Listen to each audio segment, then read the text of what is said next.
Welcome to the 108 podcast, starring the drunk uncles of White Sox Twitter. He's at his ideal weight if he were 10 feet tall, BeefLoaf. Never holding but always partaking, not hungry but will eat, my Sox Summer. And your host, he's aged and smells like a sharp cheddar, Terezi E.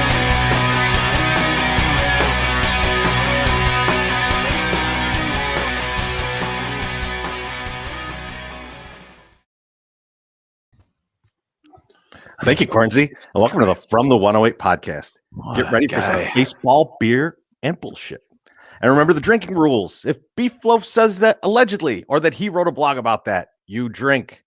If my Sox Summer talks about bobbleheads or mentions his time on the West Coast, you drink. And if I swear or say, here's the thing, you drink. BeefLoaf, how you doing tonight? Terrific, guys. You know, we always have this joke about if BeefLoaf wrote a blog about it. And I've written a lot of blogs about a lot of shit, some of it White Sox related, some of it not, some of it pointing out things that other Sox bloggers, you know, don't even attempt to try and connect with. But I did do a series of blogs about when I played basketball at DLSL. And part of the point of the series of these blogs was to show you that, like, you know, we all have our little struggles in life, and we're not always the star of our own story. Sometimes we're just a little bit piece of something. And I did write a blog about a teacher, a coach that meant a lot to me. And it always has meant a lot to me, both as far as being a mentor and being a teacher, and then also being a great coach. And that was Coach Hops, Steve Hopkins. And because of that blog, Terezi and I were able to reconnect with Steve last night at the game. And he came over to the section. We got a chance to catch up. I mean, he's showing us pictures of his kids. You know, he has one kid in college and a one kid in high school, and it's like ridiculous. I was a senior in high school when he got married. Yeah, I was a senior, I think, when he got married, and I was a altar server in his wedding. You know, so it's weird for me to like see, oh, okay, now we're 25 years later. Well, yeah, it makes sense. The guy's got a family, everything. He still looks terrific, and he was mentioning to Terezi and I, all the teachers that are still at DLSL. So all of you DLSL people, there's still a ton of teachers there from when we were there. And even Fred Muehlman just came back. He's a religion teacher who was there when we were there. Terezi, you know, I don't know if you had him. I did have him. I did not. But a lot of the guys he named, I was like, yeah, I had that guy for geometry when I was, 15. And I'm 100 now. So that's a long time ago. You are fucking old. That's true.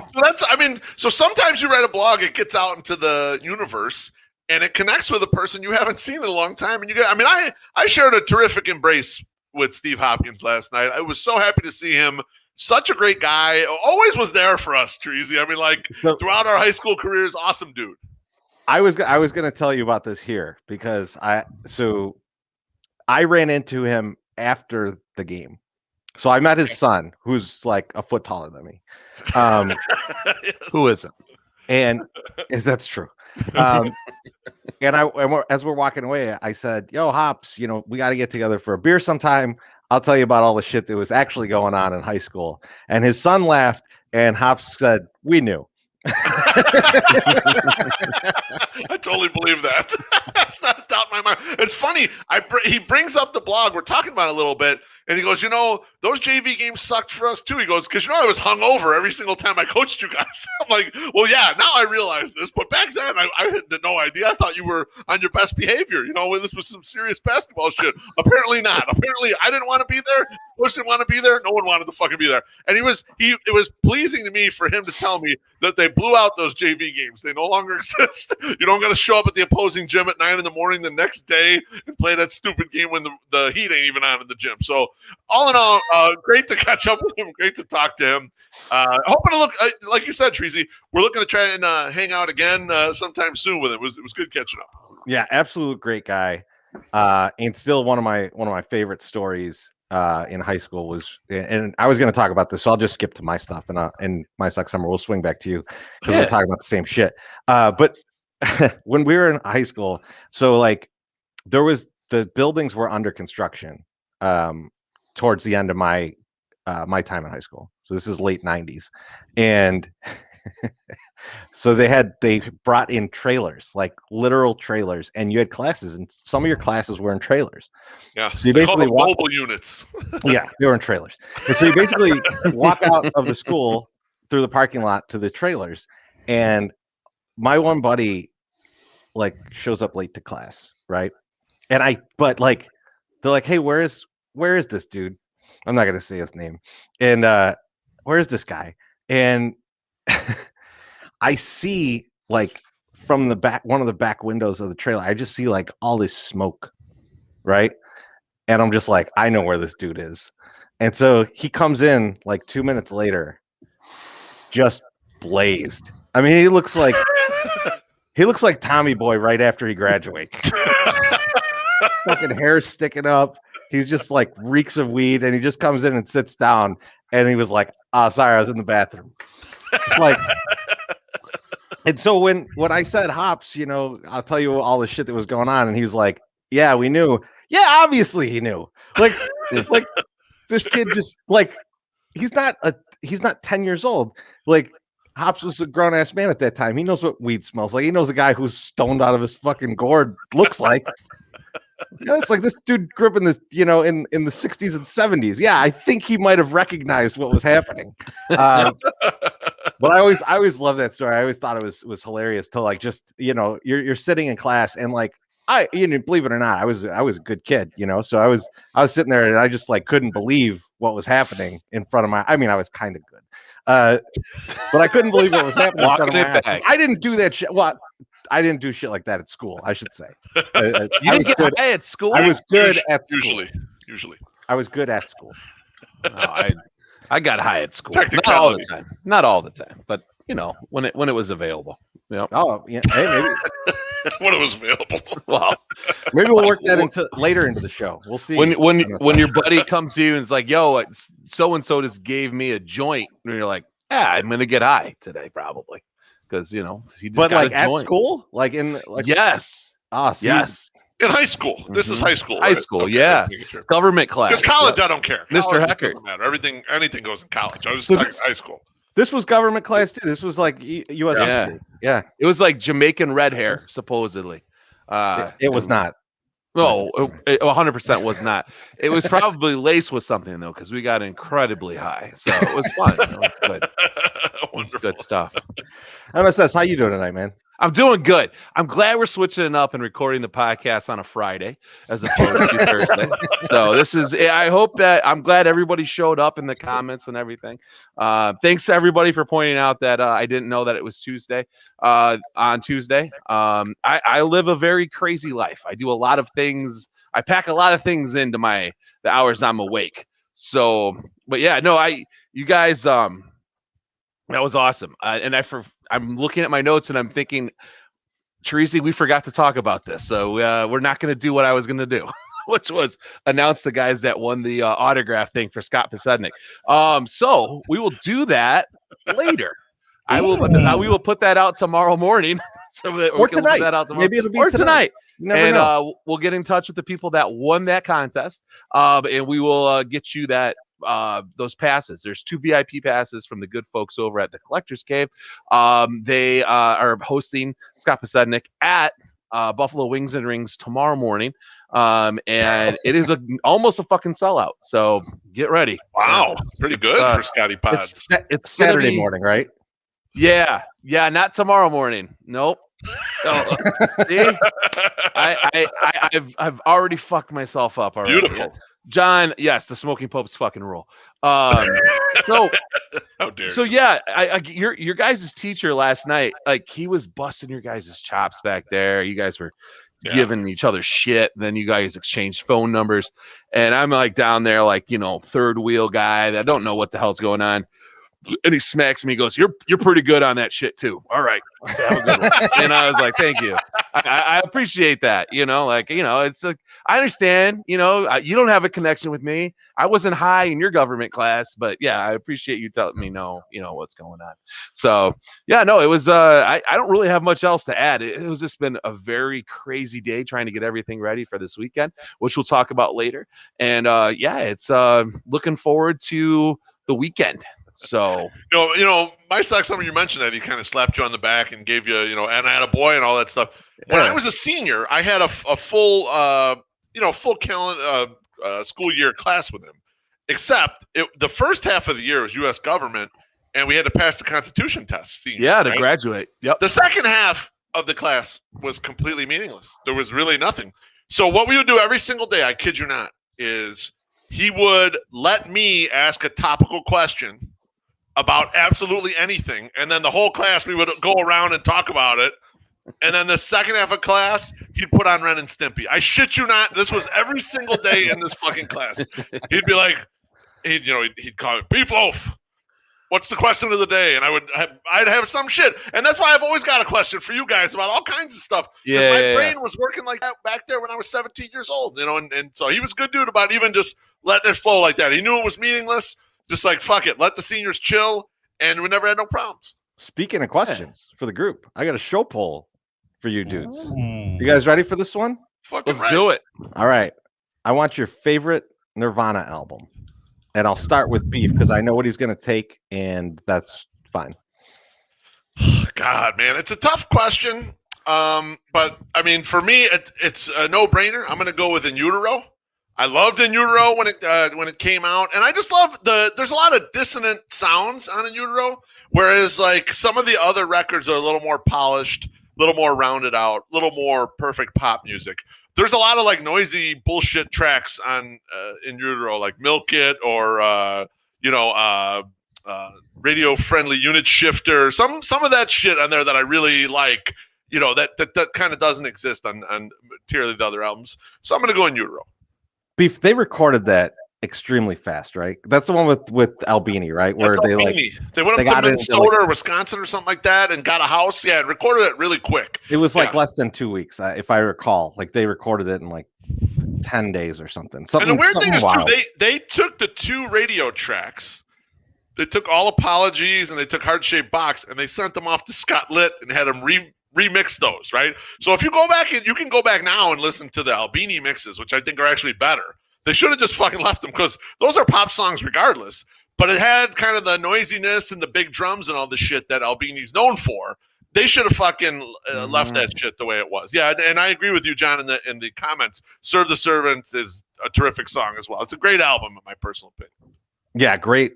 I mean, like you can't really go wrong with Nirvana albums, but I agree that one's fantastic. My Sox Summer, what do you got for us? Well, I'm just gonna do.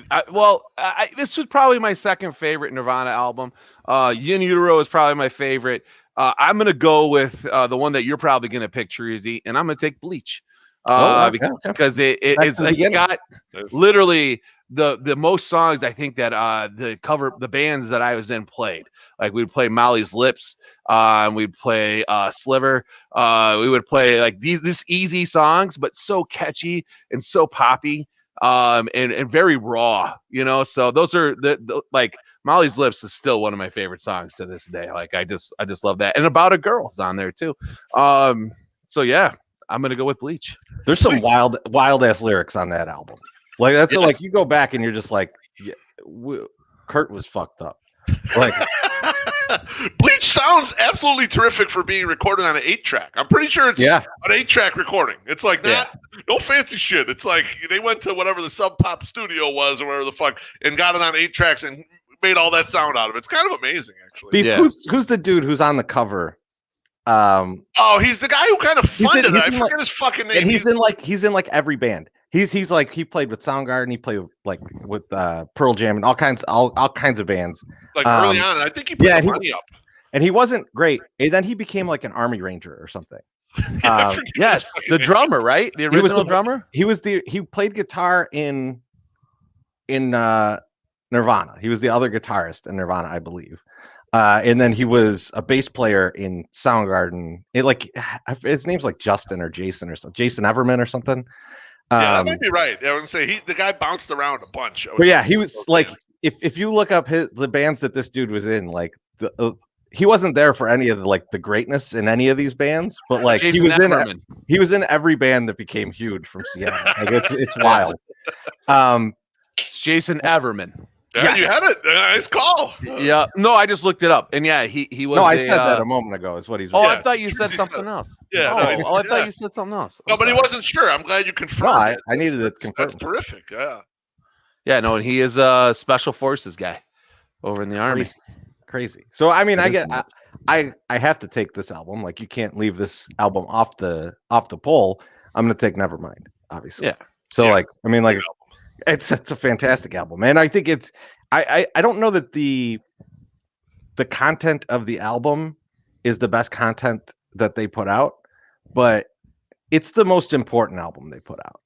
Like that was a very huge shift in what people listened to and what the radio played and all these different things. It really, I mean, there was bands before them that had hits from Seattle, but there was not a hit like that. And then, I mean, that's like, after that, like you couldn't find like 80s metal anywhere, which is why Ken W.O. hates Nirvana so much. Yeah, he does. Yeah, he killed every one of Ken's bands. Yeah. He wanted to know what happened to that girl's cherry pie. He wanted to know where all the girls went.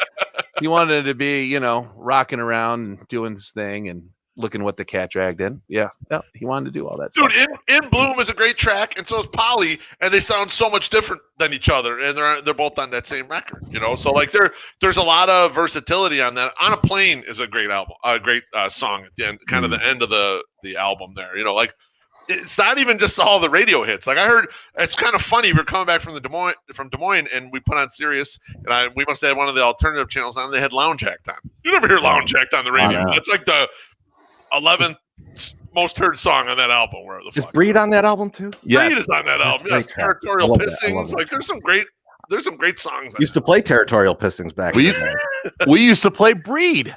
You knew more chords than we did. That's all. That's all that tells me. I just screamed in that song. I did not play guitar on that. That takes some skills too, man. Yeah, there's no question.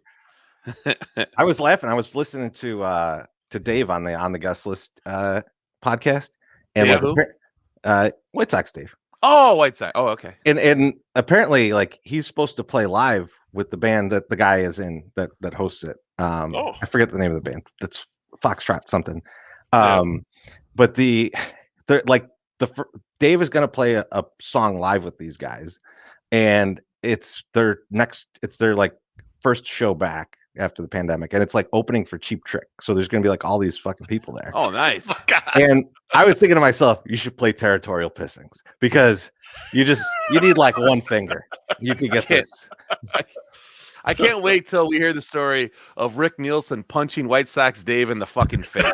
It's just going to be great. He's going to be like, you know what? I don't understand the checkered anything, bro. What are you doing?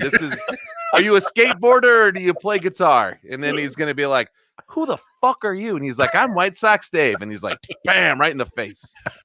People in the comments are asking about the Unplugged album. Now, we didn't set it clear if it needed to be a studio album or not. Still doesn't make my top three. I like the Unplugged album. Like I don't have a problem with the Unplugged album, but I think I probably even might have taken Incesticide in front of the Unplugged album, and I think Muddy Banks is a better live album. So yeah, I'll probably get lit up now for that. I was gonna say I'd put the Unplugged in my top three. I would go In Utero, Nevermind, Unplugged probably. There was a Big Day Out one too, right? And Aneurysm Live on the Muddy Banks of the Wishka album. It's outstanding. It's amazing. Yes. That's peak Nirvana. And that's why I think I have that kind of feeling about it. Like I think that the Unplugged album is very good, right? Yeah. but it's not Nirvana to me.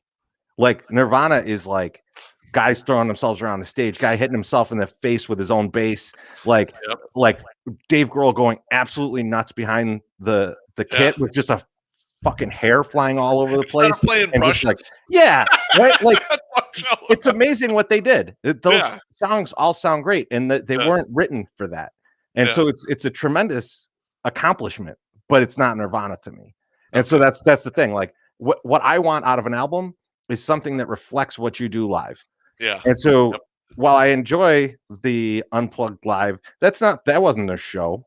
It's Kurt destroying his Korean version of his actual Fender every night. That's what I want to see, right? I want to see the sweat flying. I want, torn old thrift store clothes, flying about. Like that's what I want to see. So it just doesn't do it. Oh, I wish I had some of those torn clothes. Oh shit. It's so. Yeah, no, that's a good one. Was the live at the line from the Muddy Banks of the Wishka? Was that wasn't the Australian one, right? Because they used to play an Australian like Big Day Out Fest show on MTV. I want to say the Wishka's in the Pacific Northwest. Like, it's like a lake or something, or a river. And then didn't MTV2 used to play like an In Utero show from like Chicago too, right? Like the Aragon, or was that the Aragon or no? I don't remember that one. But I do remember the Australian thing you were talking about. Like I remember them playing that. There was like two live. In Utero tour was Aragon, 2 nights in a row, and I still remember. I didn't go to any of the shows, but I remember reading like Jim DeRogatis' review, and one of the nights he was like they were amazing, outstanding, and the other night he was like they were mediocre, didn't play that great. That's kind of funny. That seems to be like the way that like a lot of those 90s grunge bands were, because the Pumpkins were the same way. Like I saw them so many times, and I was lucky. I saw a lot of good shows, but then I saw some fucking like bummers, dude. Like you're just like, oh, this is horrible. Like this is not good. But like primarily saw them before the double album. So like after the double album, I was like, I don't think I'm gonna risk it. I don't need to see Aeroplane. No, don't need to see that. I don't want to listen to Landslide again. No, tonight, go to hell. No, I like the Rock Your Face Off. Rock Your Face Off shit from Gish and like Siamese Dream. That's like prime Pumpkins. So. That's hipster talk right there, Treasy. Guys, I got another question for you. What are you drinking? Yeah. Woo! Yes. All right, MSS, go first. Oh, I almost bought that today. I'm opening up tonight with this guy, and it's from Goose Island, and it's the Tapache Sunset, and it's a Tapache inspired ale aged in tequila barrels with pineapple juice, orange juice, and Tamarino puree added. Now, this is fucking unbelievable. This is fucking great. I have not had this. I've had it in my fridge since the last time we stole a bunch of stuff from Goose Island, and I am just finally getting around to drinking it, and it is delicious. This is very juicy. I can't taste the tequila because I'm not a huge fan of tequila since I blacked out on it probably 19 times in Mexico. And it's delicious. And look at that fucking, it looks like an orange juice. Yeah. It's so good. So definitely pick this up. It is only a 5.3 ABV and it tastes delicious. But in addition to this, I have some other Goose Island beers. I have the Shandy in there. I also, because we're going to Wisconsin, have a Moon Man from New Glarus in there too, if I get to that. Ooh, so, nice. Because we'll see what happens. Yes. What do you got, Loaf? What are you drinking? Well, because you dropped off materially all of the palette of beer from Goose Island, and I have beer everywhere. I can barely move in my home now because there's so much Goose Island beer everywhere. A lot of it we're going to bring up to Wisconsin for the tailgate. We're going to do with our friends at Sox Machine. I was watching their show just right before this. Jim's going to fly in. He's going to be there. Rumor has it either one of two things are going to happen. He's going to get sloshed out of his mind, which is going to be great. Or if he stays sober, he has to drive every single one of our cars back to the hotel because we're not going to be sober. So that's going to be a great thing. But I'm drinking the White Sox ale, and I'm drinking it out of this tiny refrigerator that some of you were noticing in the comments. I'll pick it up right here so you can kind of see it a little better. Mrs. Beef bought this for me. to have right here on my desk when we do this podcast, so I could keep warm. Because she'd see me having a bucket and doing all this stuff, and she thought, why not buy my husband the tiniest fridge you've ever seen in your entire fucking life to hold a 6-pack of beer in it. So I had one beer that was outside of here. We're going to try to plow through the entire 6-pack during the show today. So if I take breaks where I'm not talking very much, you're going to see me guzzling down beer to make sure we get this done. Then I'll have enough room. There'll be enough beer missing. There'll be enough room so I could actually walk and get to the stairs in my basement and go upstairs. We're very proud of you. If you were a single man, Loaf, and you were like maybe like engaging in some sexting with a potential suitor lady, you should take dick pics in front of that refrigerator, because it was make your dick look ginormous.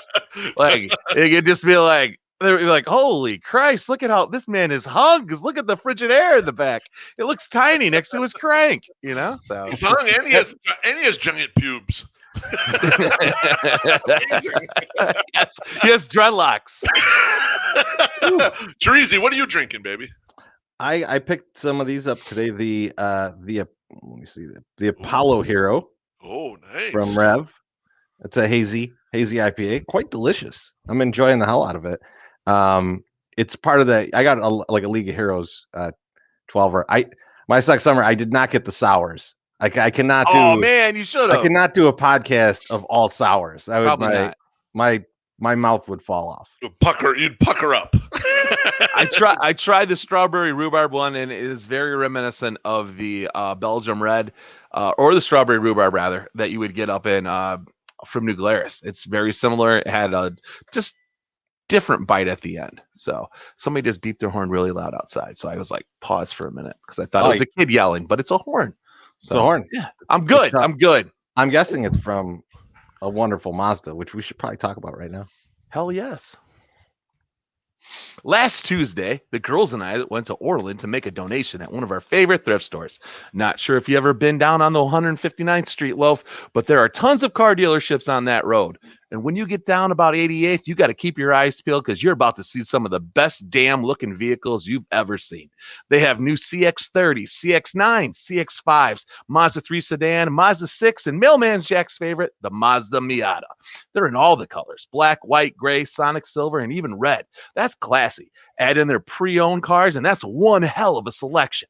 So if you're looking for a new or pre-owned vehicle, why not go to MazdaofOrlandPark.com and see what they have. And if they were good enough for Terezi, Adam Engel, and even Adam Eaton, they're good enough for you. Give them a follow over at Zoom Nation. They are a Carfax top-rated dealer, and take advantage of that $500 discount for Sox fans. Fuck Cub fans. Mazda of Orland Park, home of the Zoom Nation. 8910 West 159th Street, Orland Park. 708-444-3200. Zoom. Wonderful. Woo, that was beautiful. I'm about ready to own one of them motherfuckers. What is it, Terezi? Like the CX-9? The CX-3. You put in to win the CX-3. Yeah, over there at the Sox. Yep, Sox Park. They had the charity raffle going, and if you put a deal in front of my Sox Summer is definitely going to take advantage of that deal. I roll up upon this woman, and she has a wheel full of fucking prizes, in addition to getting the ticket. So not only will you have an opportunity to win a car, you're donating money to a great charity, and you get an extra prize. And what did I win? A Yohan Makata signed baseball. It was smudged a little, but not that bad. And that's all in all a good price for $10. I mean, who can complain? That's because he licked it. Yeah, I think so. That's a Yohan lick. That's worth even more. So we should splice that DNA with somebody else's, and let's make a baby. All right. Whoa. Check with the collector cave guy. Is the licked Yohan Moncada ball worth more? Yeah, they'll be able to tell you. They'll let you know. I'm sure he's got a price on it. It'll be wonderful.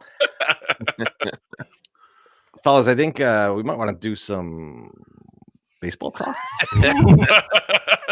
Still my favorite graphic. It's a good one. We need a couple more now, though. We added some new things. We need some more bumper graphics. So before we get all the way into baseball, let's talk about something that happened during baseball games this week. Look at him get excited.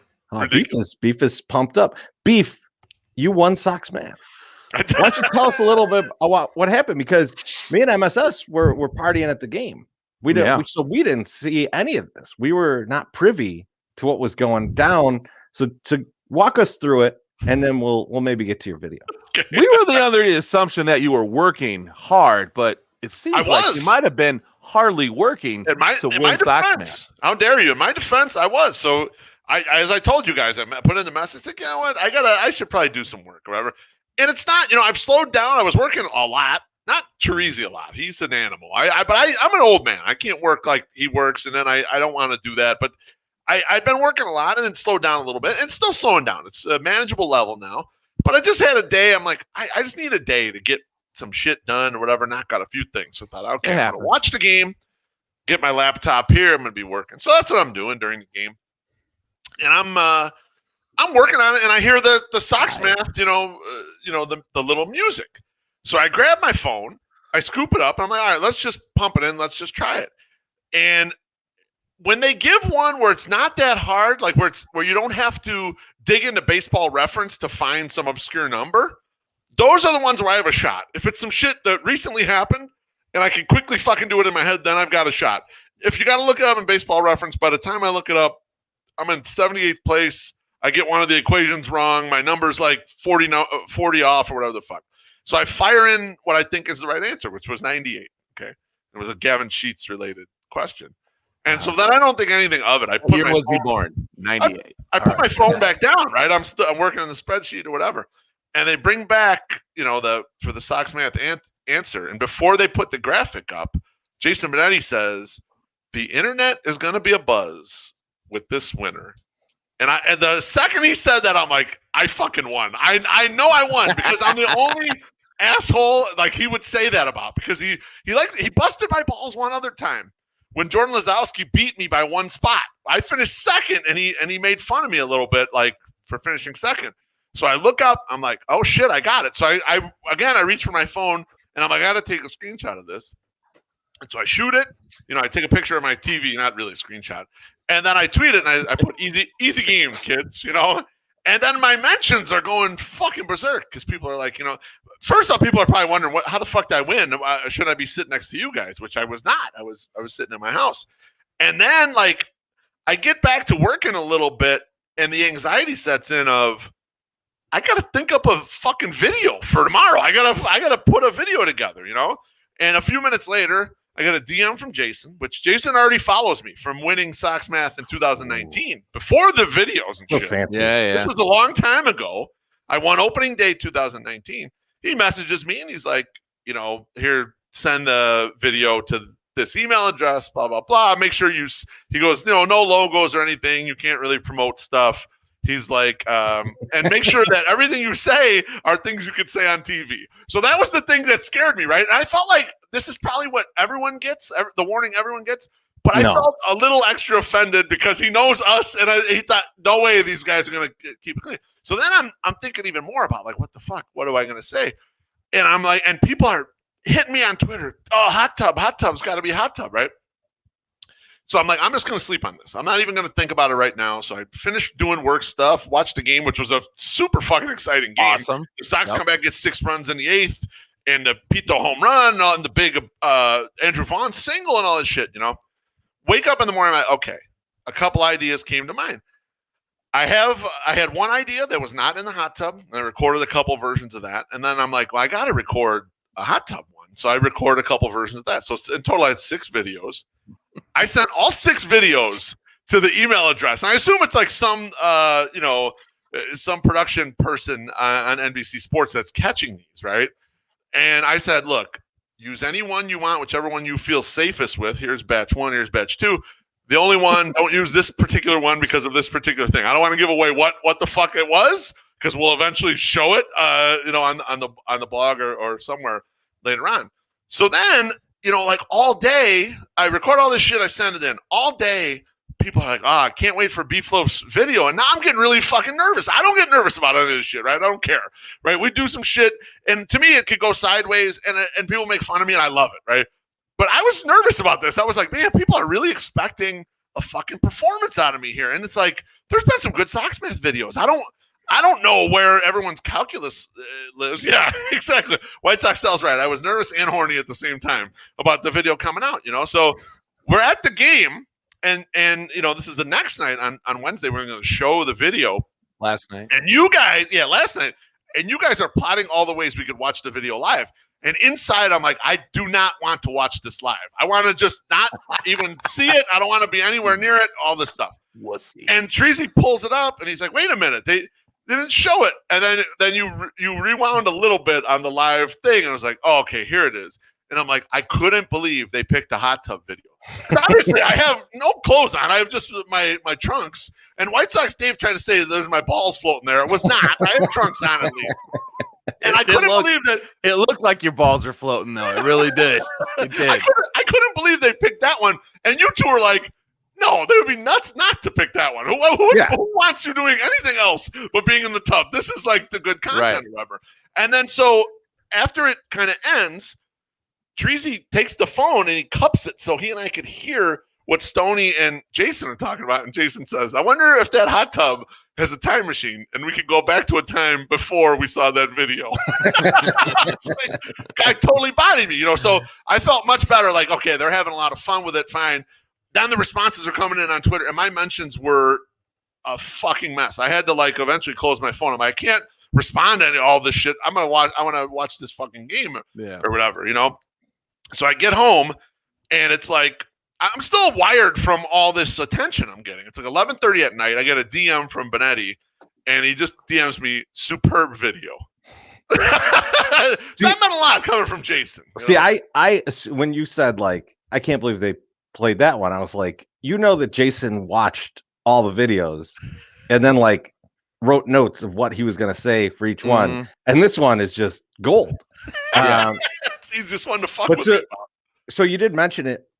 I'm going to play it in a second. We'll play the one that was actually aired. There are 5 other ones. I have all of these videos.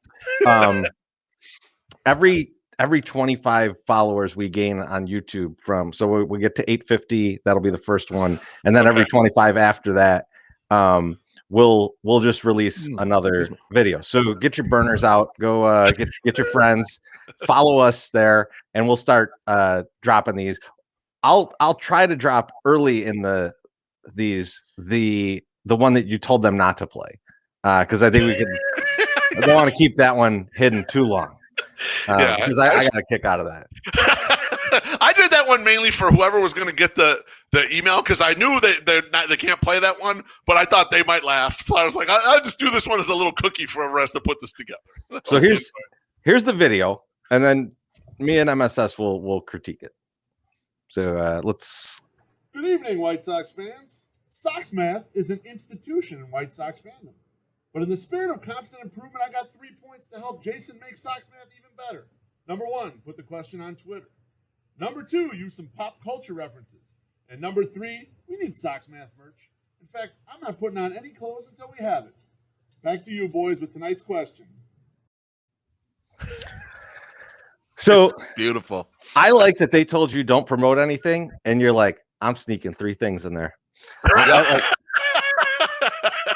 That's I wish we would have known about what they told you not to do in advance, so me and MSS could have came up with a list of things to almost promote something, but say something that doesn't quite promote it, but just litter it with references to all kinds, say zoom during it. Or I haven't been in the tub since Sunday soaking, just keep it rolling. And it's my socks have been great this summer. And I was over here drinking, having a chorizo breakfast sandwich, and I recorded, we could just do it. We could have done it. It would have been the worst video ever aired. Oh yeah. 100%. Yeah, I mean, it would have bombed. It probably would have been okay, because people could bust on me then and say, that video fucking sucked. That would have been fine too. Well, I can say that now. I mean, it's all subjective. It's fucking art, regardless. True. No one can say, oh, that was better than this one. It's just what you like. People can get all high on some of these other videos that have come out, and most of them are throwaways. People are going to remember nipples. Everyone remembers nipples. Everyone remembers nipples. The White Sox summer story. No, that's the Loaf story. the Loaf, My Sox Math story. I would have just liked to see you try and read off a teleprompter. Like if we gave you something long, because it would have been like the AJ Przinsky commercials when he was in town, where it's just like you can't really see. I did actually quasi promote something in one of the other versions where I don't name it, but I kind of allude to something. Yeah, but everyone knows about Pornhub already, so it wasn't. No, not that one. Wasn't that big of a drop. It was a different one. I thought you meant the one where you pull your wang out. That's the one I can't put on YouTube. I have to find a different site for that. So the other note on here also was that you said that I should explain how I'm superior to Jordan Lazowski, and so I think I should go into it since you wanna push that. I wouldn't say superior, but it's always fun when you go into someone else's game or someone else's backyard and whoop that ass. It always is, no matter what, right? When you're doing like someone else's thing and you show up off the street and you ain't shit and you whoop their ass and some shit. And it reminded me of two different stories, Treasy. Treasy, remember that work party that you went to with me when Mrs. Beef was out of town and they were gonna go to Diversity River Bowl and it's gonna be a bowling tournament, right? And Treasy and I are the worst bowlers ever. And our plan at any party, a work party or whatever, is to get as drunk as possible because the drinks are flowing for free. We're standing in the back chugging beers with other people and all this shit. We start to steamroll down the bracket, right? We're whooping everyone up. We get to the championship, and we face my colleague. Her and her husband are in bowling leagues and shit. They got gloves and all this stuff or whatever. Treasy does not even put his fingers in the bowling ball. If you've ever seen Treasy bowl, it's the weirdest shit. He doesn't even put a finger in the bowling ball. And in the final game, he's shit-faced. He can barely stand up. He throws a 188, and we beat the shit out of the ringers. We whooped their fucking ass. I just remember that you had your one buddy. I don't know if I want to say his name was Ronnie. It probably wasn't. And we were just. He was like, "Oh, you like Newcastle too?" And I was like, "Yeah, I like Newcastle." And he's like, "Let's chug them." He's like, "They're really easy to chug. They're not very carbonated." And so I was like, "This is a great idea." I'm at my brother's work party with all these people that I don't know. And like, yeah, why don't I just get absolutely annihilated? So me and this dude are in the back. We're like chugging Newcastle's, which is a stupid idea already. But so then we're in the last game. I'm absolutely drunk out of my mind, and I'm bowling. And the people that were bowling against, like he said, were like really good at bowling. They took it seriously. They had the gloves and shit. And oh my God, the guy turns to me and he's like, "You don't even put your fingers in the ball?" And I said, "Sir, I just met this ball." And, it went like way over his head, but like everyone around just like started dying. And I was like, we're going to win this. And this guy might hit me.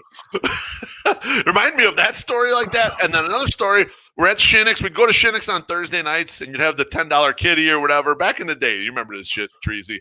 And Slim Mick and I, we would all go in the back because they had the dartboard back there, the electronic dartboard. And we'd play for like $10 or $20 a game. We'd play cricket or whatever the fuck. And oh yeah, cricket. Slim Mick and I are fucking rolling everybody out of the normal group. You know, we're just winning every single time. You'd pair up with someone.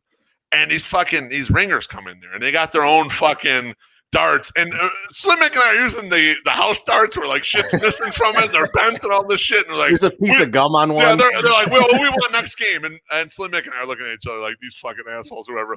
We fucking closed them out like 6 rounds, whooped the shit out of them in the first game. I've never been happier to beat someone's ass when they showed up like, we're better than you. We're gonna take over this board now. Get the fuck out of here. Whoop your ass.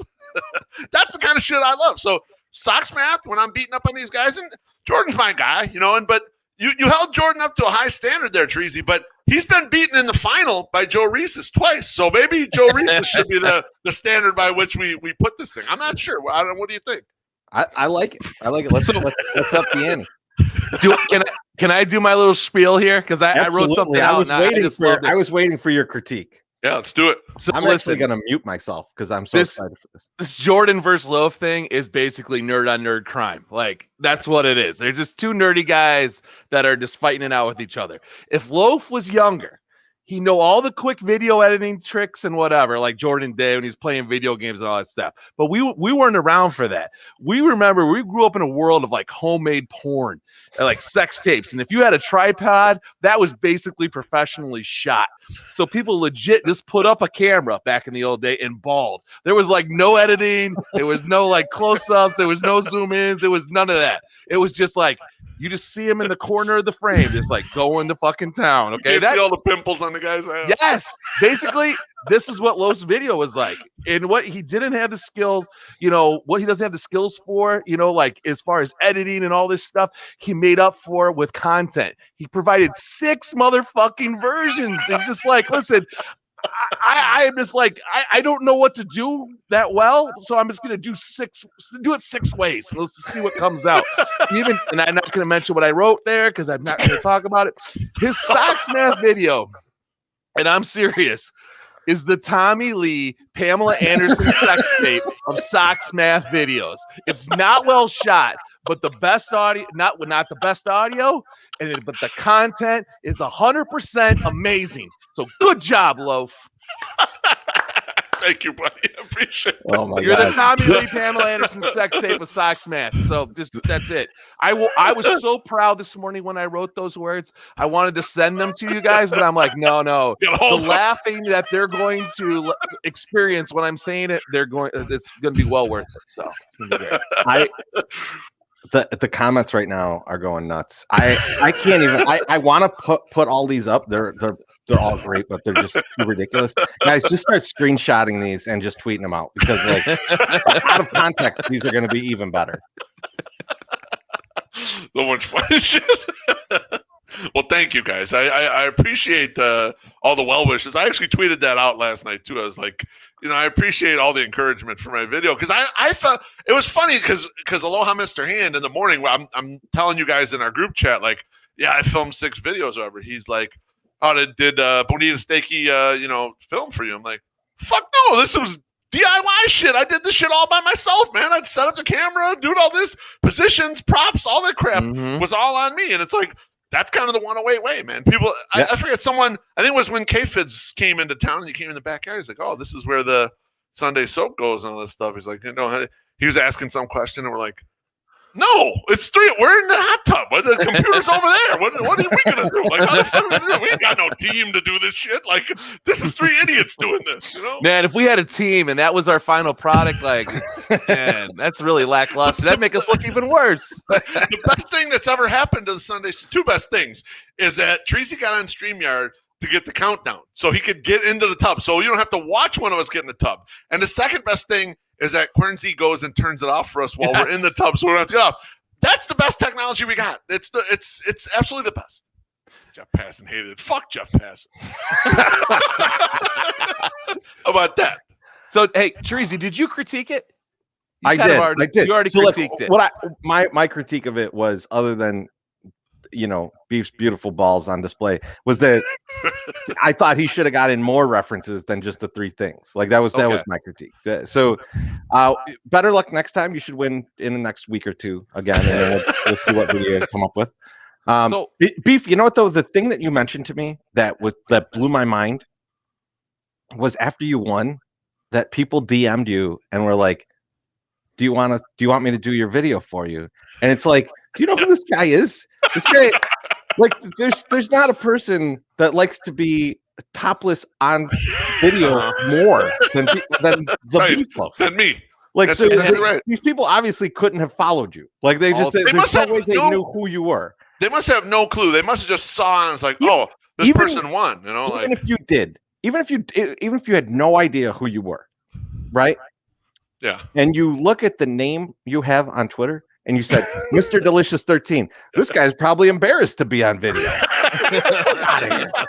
I'm the exact opposite. I see a lot of the, nowadays with the videos, a lot of the kids, they hide their appearance, right? Or they won't show on camera. They got a mask or other shit. I'm the exact opposite of that. I would be completely naked if it was allowed. I got my trunks on, but I got almost naked, almost completely naked out there. So I'm not worried about anything. I got no shame. I just want to make something funny that the people will enjoy. You know what? I got a little more complimented on how tan I am than I was expecting. You are pretty tan. I'm tan, but it's like I've been tan for a while. It's not like a new thing. It's not like I went to Aruba last weekend and I got all tan. It's, your tan looks good. I've been tan since like May. You know, you're also Mexican. You've been tan since birth.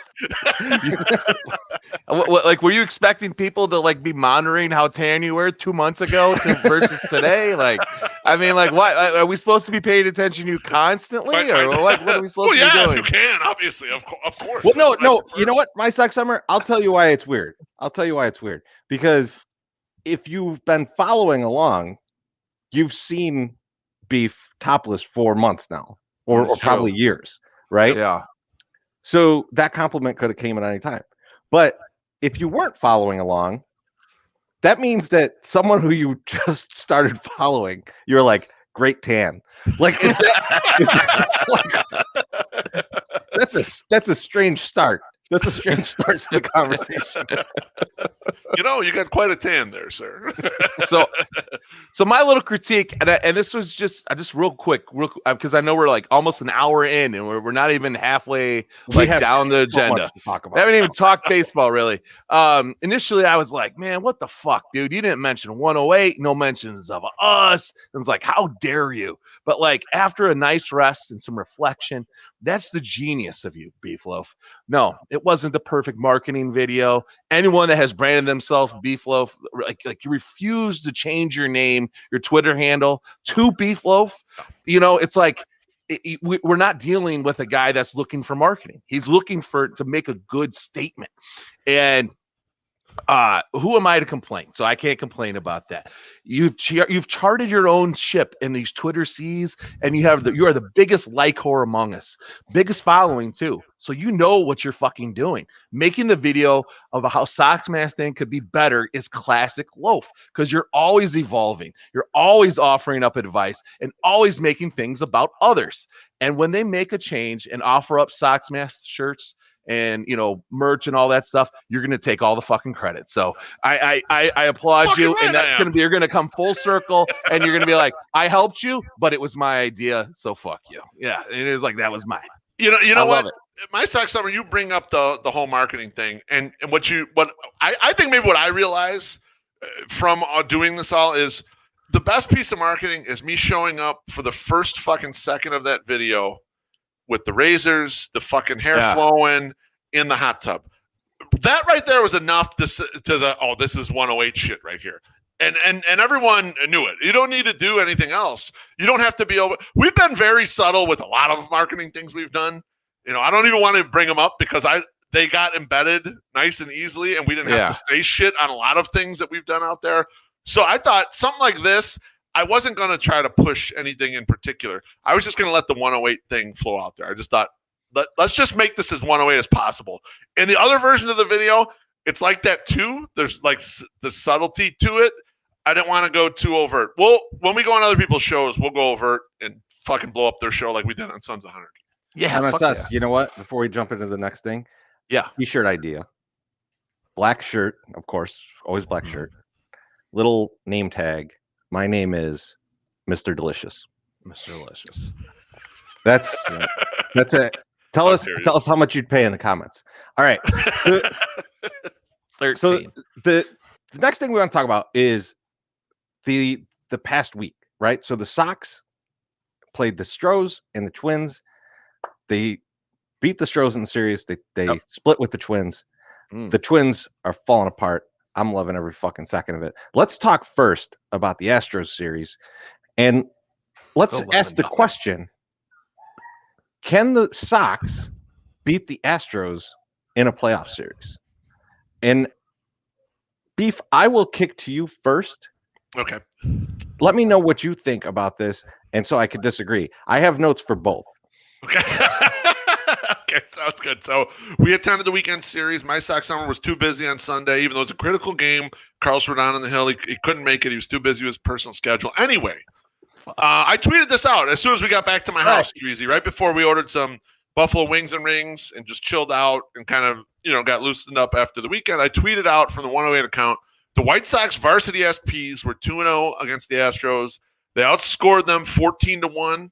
The Astros had 4 hits in those 18 innings. So from that right there, it leads me to believe that the White Sox have the top end talent to really attack the Astros. Now, how do you do that? And it's something we were talking about during the series, or I'm sorry, in the stands during the series. The Astros bullpen is extremely weak. They are 9th in the AL in ERA. They're 11th in FIP. They're 9th in FWAR. And when you go even further and you remove their excellent closer, Ryan Presley, who has a 1.35 ERA, you can just imagine how bad the rest of the group is, right? So they're a team that really needs to kind of fill in that middle group. Their starting pitching is excellent. They're right behind the White Sox in ERA and the AL. They're at 3.39. The White Sox are 3.31. Those are the top two starting pitching staffs. The Astros starting pitchers and the White Sox starting pitchers have pitched nearly identical innings. The Astros have a couple more innings pitched of their starting pitchers. The offense, the Astros have started to pull ahead a little bit of the White Sox in the AL, but they're 1-2 again in those spots. And people will say, well, the Sox are getting Eloy and Luis Robert back. The Astros haven't had Alex Bregman for 6 weeks. So I think when you get back to it, the Astros offense is a little better than the White Sox offense. Everyone at completely full strength. So it's really turning into an arms race, in my opinion. Kind of a souped-up bullpen. Who gets it at the deadline? Both farm systems aren't great. The Astros farm system is 25th, according to Fangraphs. The Sox is dead last at 30th. I mean, that's what happens when you have good teams. You know, sometimes the farm system slide down. The only difference is the Astros have been reticent to trade sort of the top of their farm. You know, they've made some trades throughout their competitive window, which they're kind of still in. It's been a while, and they've still been in it. But they've not really dug into the kind of the top end guys. And some of those guys have died on the vine. Some of those guys they've ended up bringing, like Kyle Tucker, they've ended up bringing up, and they become guys who are difference makers and such. But it's going to be interesting to see if Rick Hahn's going to be okay and just be like, I will fire with whatever I have, because it's not a top end system, but we do have a top end major league team. And if he's willing to take those kinds of risks and really insulate the team, because at this point, with some of these contenders in the AL, when you get the good bullpen arm, that not only means you improve your team, but that means the other ones didn't get that guy. And so that's going to end up being important. So short answer, yes, but we still got a long way to go. We still got 10 days or whatever it is, 8 days until the trade deadline, and we'll see where everyone stands at July 30th at 3 p.m. My Sox Summer, what do you think about that? You know, he made a lot of good points there, and I think, you know, we talked about this somewhat last week, where, like, you know, what is our needs, what are our wants, and like I would have always assumed we needed a bat. It's like, hey, let's get another bat, let's get a solid bat in that lineup and just round it out. But I'm starting to come around to your guys's thing. Let's get a Kimbrel, let's get another, you know, guy, let's get a setup guy for Liam. Let's sure up this bullpen, because it is probably our weakest point right now, and that's saying something. You know, with all the backup players that are playing right now, and then going into. You're hoping, and I think it's going to happen. You know, Eloy and Luis coming back, I think we're going to be fine. It's like I don't know, this team with the old eye test, like they can beat anybody at any given day. I feel like they have that in them, and that's what makes them a special team. And I think that's what we saw on Tuesday and Monday, you know, in the second game. Like they can come back and they can win these games. And I don't remember which one of you that said it, and it might have been both of you, that, you know, we've lost. I think it was you actually, Loaf. Like we've lost so many of these close games, like giving up 6 runs in the 8th and the 9th or whatever. It's about time we're the good team fucking burying some.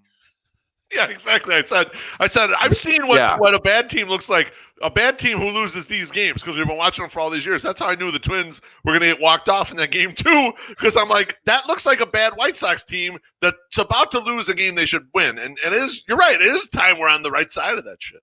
Yeah, no, and it's so that's the biggest thing. And I think they can smell blood when it comes out there, and they're just a bunch of fucking sharks, and they just attack, and that's, you know, that's what they need to do. So, Chirizi, what do you think?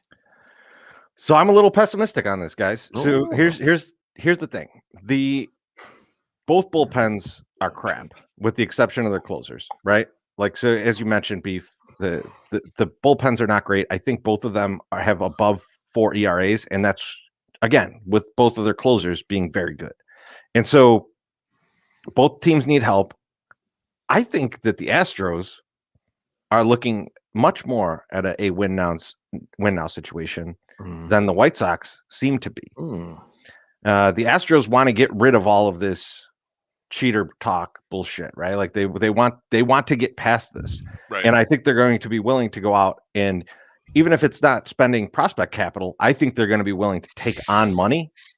And I think that might be the difference. There might be teams with appetites to get rid of some guys that have a little bit of money on the books. I'm looking at the Angels, right? I'm looking at the Cubs. There could be guys that are just like, we don't necessarily want a ton for these guys, but we do want to get rid of the money. I think the Kimbrel thing, though, they're going to want a lot plus get rid of the money. But he's the bell of the ball right now. Iglesias could be a case like this where they're trying to get rid of it. There's a ton of guys out there that you can go and get. And if the Astros are willing to do it at more of a pace than the Sox, they could end up with a reasonable bullpen, right? Like you could go to the Angels and get a guy like Tony Watson, who's been good except for like 2 games, right? And that's just a guy, but he's better than all your guys because your guys have been terrible. Yep. Right. Like, so all of these things, if the Astros are the type of team that's going to look at this and go like, I want this incremental little improvement, I'll take it for whatever it's going to cost. I'm going to take it because I want to win right now. I haven't seen that out of the Sox yet. I would love to see it. I would love the Sox to do it, but I haven't seen it. I've seen the Astros do shit like this. So I'm concerned that when we get to that playoff series, the hitting's equal, the starting pitching's equal, and we're still throwing Cody Hero out there. Oh, right. And that's our 6th or 7th inning guy. Yeah. Yep. And they're throwing someone like Raisel Iglesias, and that's not good for us. No. And that's something that we're going to have to deal with this weekend. We'll get to that in a little bit, but that's kind of where I see the problem for the Sox. I mean, these are great points, Treasy, because we are at the point, and you and I, we've talked about this. The 3 of us have talked about this, about Hahn getting aggressive enough. We're realizing that just getting into the tournament isn't the thing. Just making the final table isn't the thing. You got to have the tournament poker style person and really push and try to win the whole thing and make aggressive moves here. And it's kind of funny because you're right. The Astros are in the same bank as the Sox. They kind of have the same exact need. But I love your point about them wanting to get the stink of the cheating scandal off of them. They're also more further along in their window, right? They have guys that are kind of like Altuve is an old guy now, and I guess maybe that's akin to Abreu, but first baseman can age out a little bit. Kind of that second base, the middle infield guy, sometimes it, goes away quick, so they're kind of, Greinke's an old guy, they've got some guys that are a little further along the track there. I mean, Carlos Correa's contract is running out. Like they have guys that are rolling that's going to be an expensive ass contract. Yeah. I mean, that's a guy that could come away with $200 million, right? Like, I mean, so that's a guy that you got to look at, like, are we going to even keep this guy? Right. We kind of got to win now, don't we? And I think the Astros are aware of that. And so, I don't know. That gets me down a little bit, and I don't want to get down. You know what I want to do? I want to dance on someone's fucking grave. So let's talk about the Twins series. Right? I know we split with them, but you know what? I watched that series. Here's my biggest takeaway, Beef. Remember in 2008 when we'd be in the stands and it'd be the 9th inning and it's a close game and Carlos Quentin's up? Yep. You just assumed you won, right? So let me set the stage. Let me set the stage for you. The other night while you were winning Sox Math, Sebi Zavala is about to be up. They pull him for Andrew Vaughn, and MSS looks at me and he goes, "We should stand, shouldn't we?" And I say, "Yeah, we should fucking stand up." Ooh. And as we're standing, like, not that this was our idea. Trust me, I'm not saying that. A ton of people are standing up, right? This is not the last better of the game or any shit, right? Mm-mm. Andrew Vaughn comes in. People just got up, and he came through, and then no one sat down. Mm. Me and my Sox Summer stood the rest of the game, and we're fat guys, man. Like, that's a lot of pressure on those ankles. All right. So sorry, cankles. So we stood the rest of the game because we knew, like, this is the kind of shit that winning teams do. You see a situation and you go, we're gonna win this fucking game. We're losing right now. Right. We're absolutely gonna win this fucking game.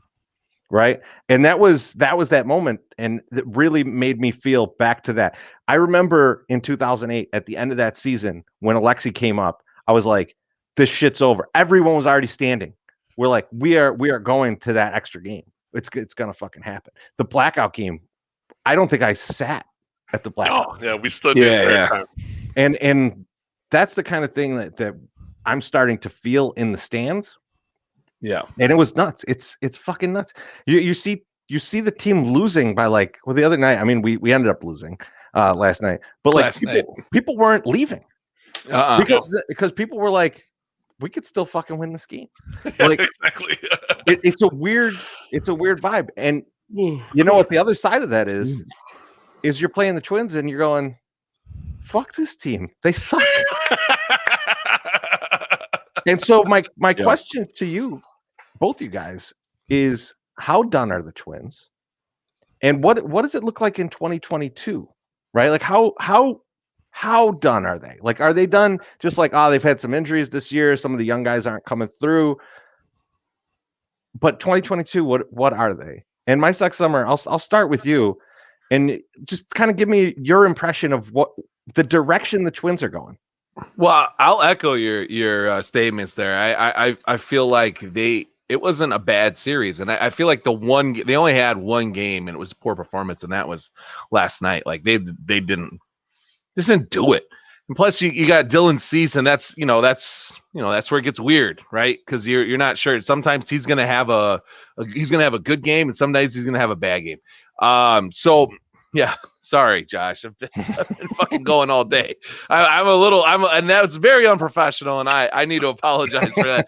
Sometimes I forget we're on camera. So if you see my just gotta later, mute it, man.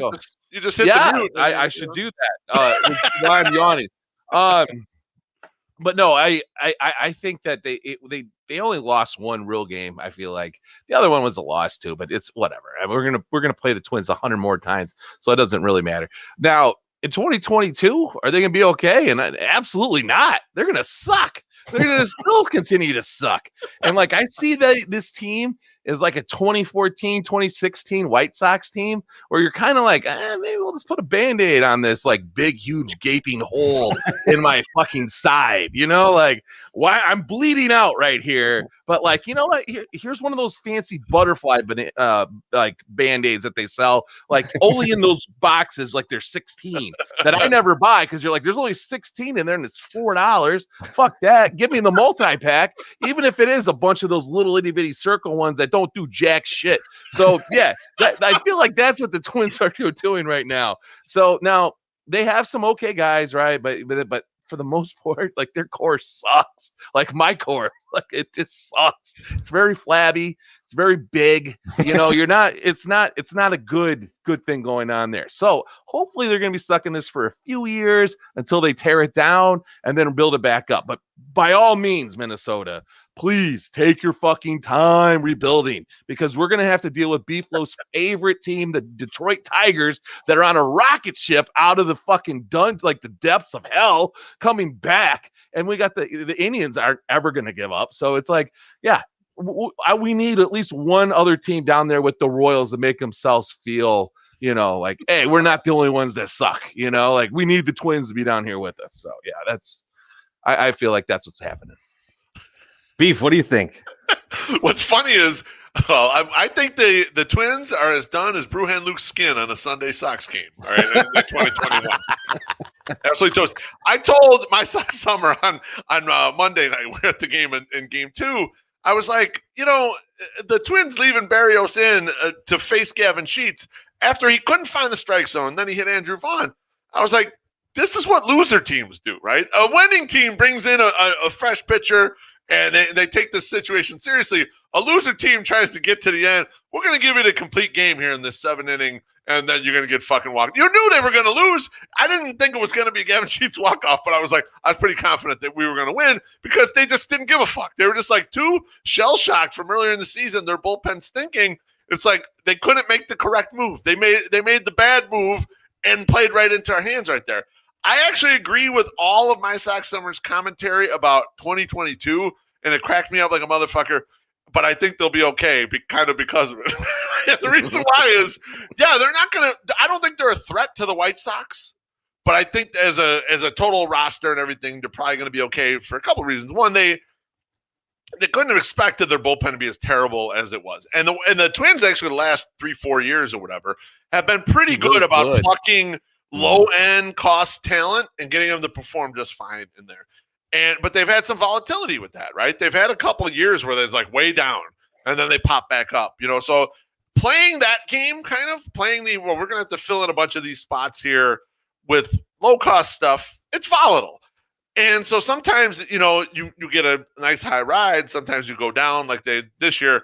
I think they'll probably be fine, but I don't think that they're a real threat to the White Sox anymore. I agree with my Sox Summer. The next real threat to the White Sox is going to be the Detroit Tigers. And hopefully the rumors are true. Treasy, you were talking about it. Hopefully the rumors are true that the pizza kids don't want to spend money. If they want to treat that thing as a private equity firm, if they just want to collect an annuity from that team, beautiful. I would love that for the White Sox. If they're competitive and really want to fucking win, we're gonna have a battle on our hands in 2023. They need to act like Big Pizza. That's what they need to act like. That's what I'll see. So Big sausage pizza. Obviously. I will. Whoa. Different franchise. Yeah. So I'll touch on a couple points that you guys made, and so. Beef, you were talking about, and MSS similarly, you're talking about two things kind of the same but different. So my Sox Summer, you're talking about kind of putting the Band-Aid on the gaping wound. Mm-hmm. And Beef, you're talking about like filling in some of these mediocre guys. And I think the difference I see here is in previous years, they had to fill in like the 4 and 5 pitcher, right? And they would find some low cost guys and it would be good. And then it's starting to become, well, they got to fill in the 3, 4, and 5 pitcher. Right. And now they could be to a point next year where it's like 2 through 5 need to be filled in. Mm-hmm. Right. And it's getting worse and worse. And the guys that are supposed to be coming up, like a Bailey Ober, I mean, maybe he figures it out, but I'm not seeing it. I'm not seeing that. The Griffin Jacks, again, maybe he looked okay against the Sox, but like he's looked terrible against everybody else. Mm-hmm. Like there's the things that we're supposed to backfill, the things that we were afraid of have not come to fruition. And I think one of the glaring moments of that is, MSS before the season was talking about Miguel Sano being kind of an X factor. Yep. I mean, he still has the power. You could see the power there, but his on base percentage is like 270, right? I mean, like he strikes out all the time. Beef, I turned to you last night when they should have been pulling. I forgot which pitcher it was. They should have been pulling him, but Sano was up, and I was like, they're going to give him the Sano strikeout, and then they're going to get out of here. Exactly. And that's exactly what happened. And like, it's not like we had some great result last night, but that's something you can kind of count on, and not to mention, he's a fucking butcher in the field. Yeah. Like you put a mitt on that guy and it's a disaster. Right. And so the problem you have is, are you going to hang on to him? Are you going to, and you know what I'd love to see, Beef? I would love to see them cut Miguel Sano and then him become David Ortiz somewhere else. One more time. Right here. Couple blocks up. I'd be fine with it. We'd have so many guys that can't catch. But yeah, and I think the other thing is, like, they just traded Cruz. Yep. And I think this is going to be kind of the thing they do here is they're going to get rid of these guys that are on 1-year contracts. I don't think they're going to get shit for these guys. I mean, I don't think they got much for Cruz today. I mean, like, I think if it was what was reported, I believe it's like 2 25-year-old mediocre pitchers and like a 24-year-old mediocre pitcher in the minors.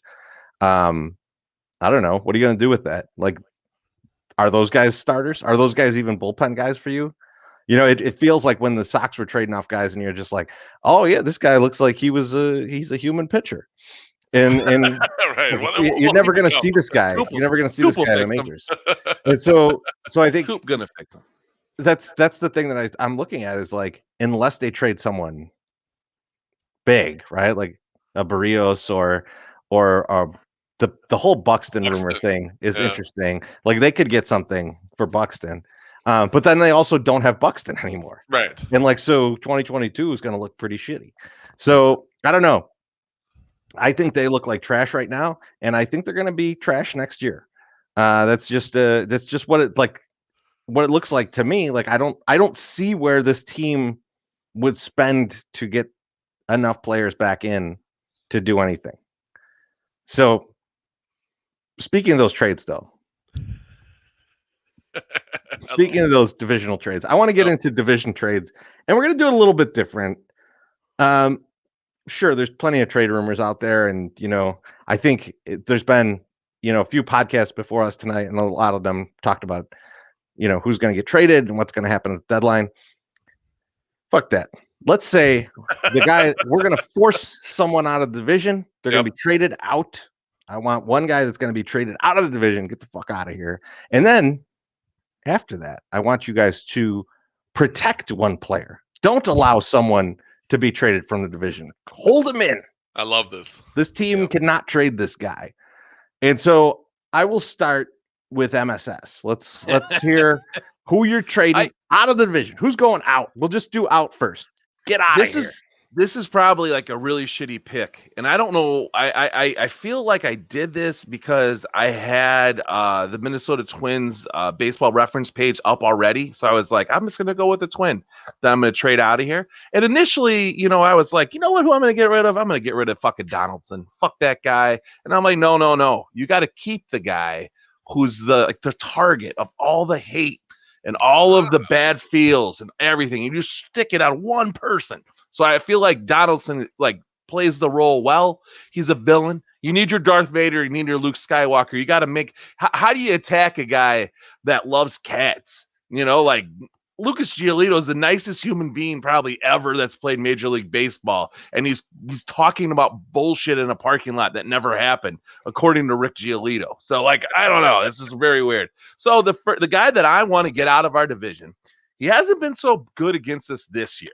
And last year he didn't pitch against us, but in 2019 he had 4 wins against us, and they destroyed us that year. And that is Michael Pineda. Pineda? Yes. Fat, sweaty ass motherfucker. Well, I mean, Treasy, and he beat us last night too. He beat us last night too. And Treasy and I thought maybe he gets too sweaty and he'd have to come out in the 4th inning. I thought he was going to cramp up. It was 75 degrees. That's pretty hot for him, for that kind of body. He fucked us up. He fucked us up in 2019. Fuck out of here, man. And he fucked us up last night. And initially, I was like, because watching the game last night, I was like, whoever that pitcher was, they're pretty good because we didn't get a hit off him at all. And these guys can destroy people. Shut the fuck up, Sal. But listen, I can't. Have been absolutely ridiculous tonight. I'm laughing my ass off. I can't get names right to save my life. Okay, I'm BeefLoaf and Chorizo. So don't worry about it. MSS. You know why I love that? You know why I love your choice there? You know why I love your choice? I don't think they get much for him. No. It feels like they should get rid of that. They should get something for that guy. They won't get much.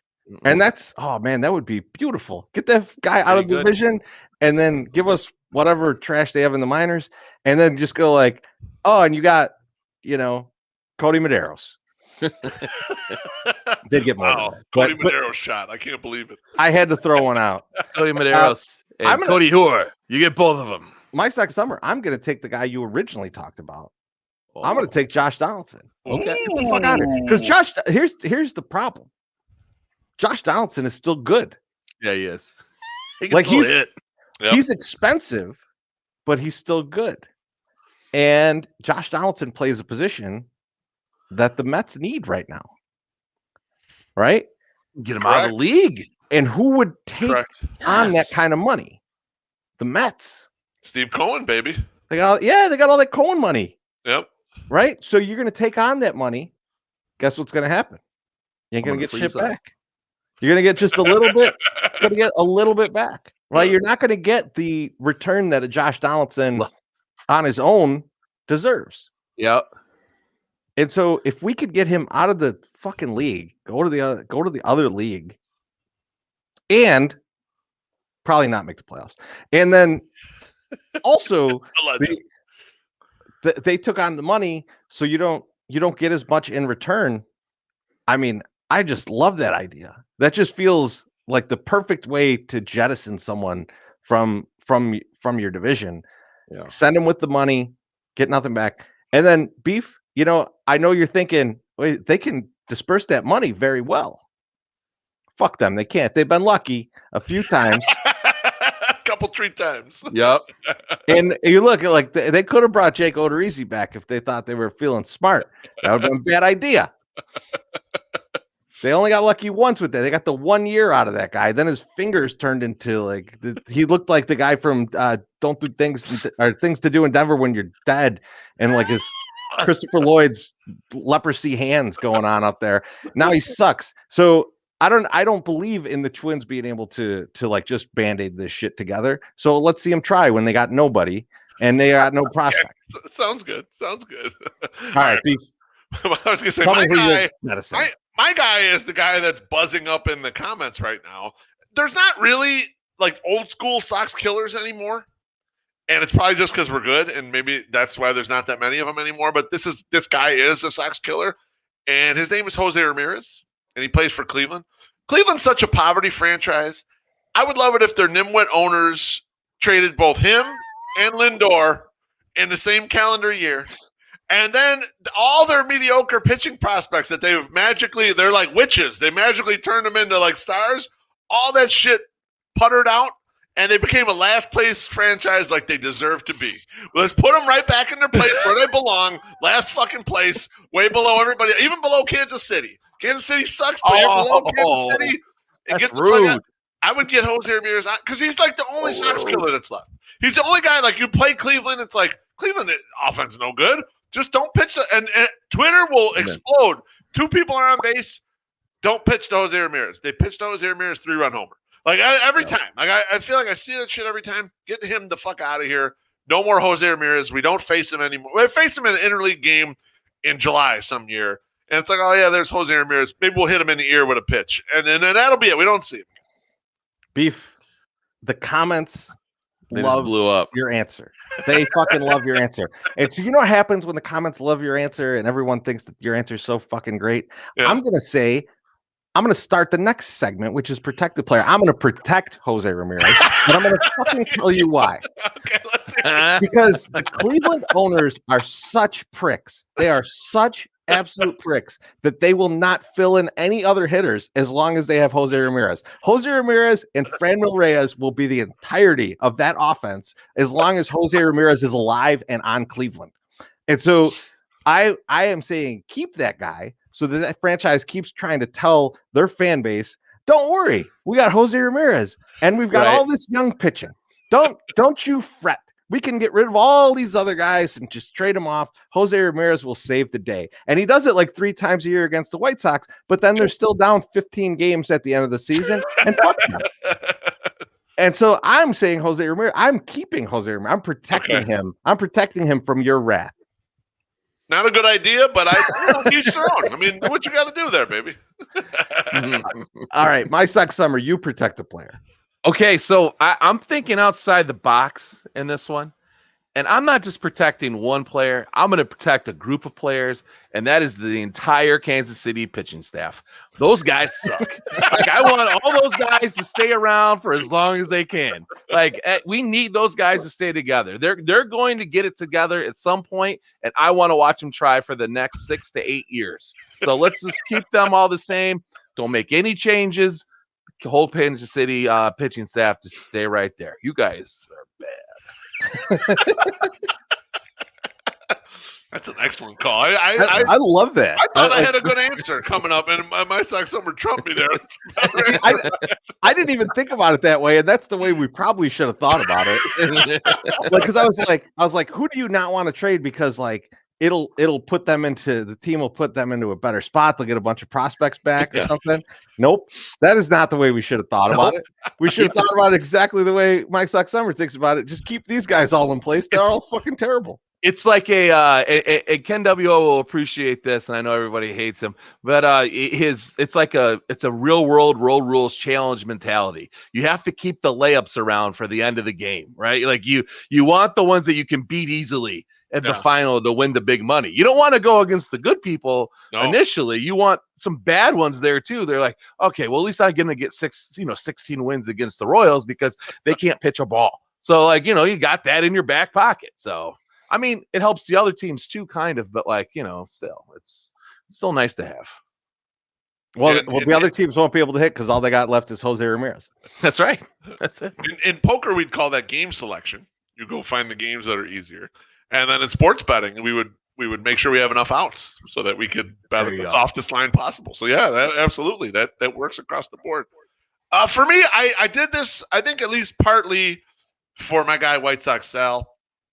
The guy who I want to protect and keep in the division is Miguel Cabrera. If nothing else. Just because then Stoney has to turn into Hawk because every time he trots out the old diatribe that like you got to respect this guy or he's a threat in a big spot. No, Stoney, no, he's not. He hasn't been for like 5 years. The man has been absolutely terrible. It's sad to watch, bad Mickey, but it's also funny to make fun of Stone about shit like that, especially after the way he paddled me last night for my Sox Math video. So I'm going to keep Miguel Cabrera in this division. He did say that you were in a community pool. I think that's what he said. He did. He threw the poverty thing at me. Like, what is that? I'm like, bro, let me see Stoney's hot tub. Let's see if his hot tub's better than my hot tub. Oh, shit. No, hot tub challenge, me and Stoney. We've seen his pool, but not his hot tub. You and Stoney in a hot tub. That's the content the internet deserves. Chef's kiss, baby. That's what it would be. Oh my goodness. I love these. And I'm not even going to bring up my actual one, but I just love to do the Jose Ramirez against you so much that it was fucking worth it. And the comments loved it too. The comments were like, yeah, fuck BeefLoaf. Well, it's fuck BeefLoaf 2021. Yes. They're not pushing that hard enough. I actually push that harder. I got a message from Burke. We might make pins. Man. Hand them out at the next homestand. All right. Like one of those old like what you did in like 6th grade where everyone made buttons and then you sold them for like $1. Yeah, we should do that. Made in 6th grade. Like every punk band made these too. Yes. Yeah. I forget about the punk band. Like, hey, here's our pins. You can't do anything with these. Buy them though. Put it on your jacket. Put it on your jacket so that it pins you in the chest. It's a great idea. All right. My Sox Summer. I think you got some stuff to tell us about, man. I do. I got some current events. It's current events with My Sox Summer. Probably shouldn't put that one up yet. I'm not talking about that stuff yet, but no one can read it anyway. So what the fuck? This Saturday, we're going to be at the Yount lot in the back, and we'll be wilding out there in Milwaukee. So our friends from Sox Machine will be there also. And as mentioned, Jim will be there. So Jim's going to either get really shit-faced or he's going to be delivering all our vehicles back to the hotel. So we'll see what happens. We're going to be there for Saturday, but Friday, we're going to start, that's tomorrow, we're just going to start a promotion, and it's going to be called #CheersChorizy. And that's our promo. And what is that, you might ask? And if you find Chorizy or a guy who looks like Chorizy in Milwaukee or your local bar, a library, a homeless shelter, a park, a DMV, a strip club, a bathhouse, whatever, snap a selfie with them, tag the 108 at FromThe108, and use the hashtag #CheersChorizy. What will you win?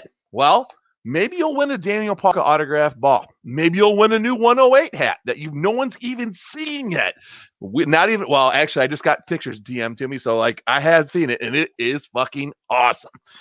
Maybe a new 108 shirt that you potentially have seen, but haven't seen this version, so you get ready and get excited. Maybe you'll win a fucking tank top. We'll see. Remember, it doesn't have to be Chorizy. It just has to resemble him. You need to be in the pick. He doesn't need to be in the pick. You need to be in the pick.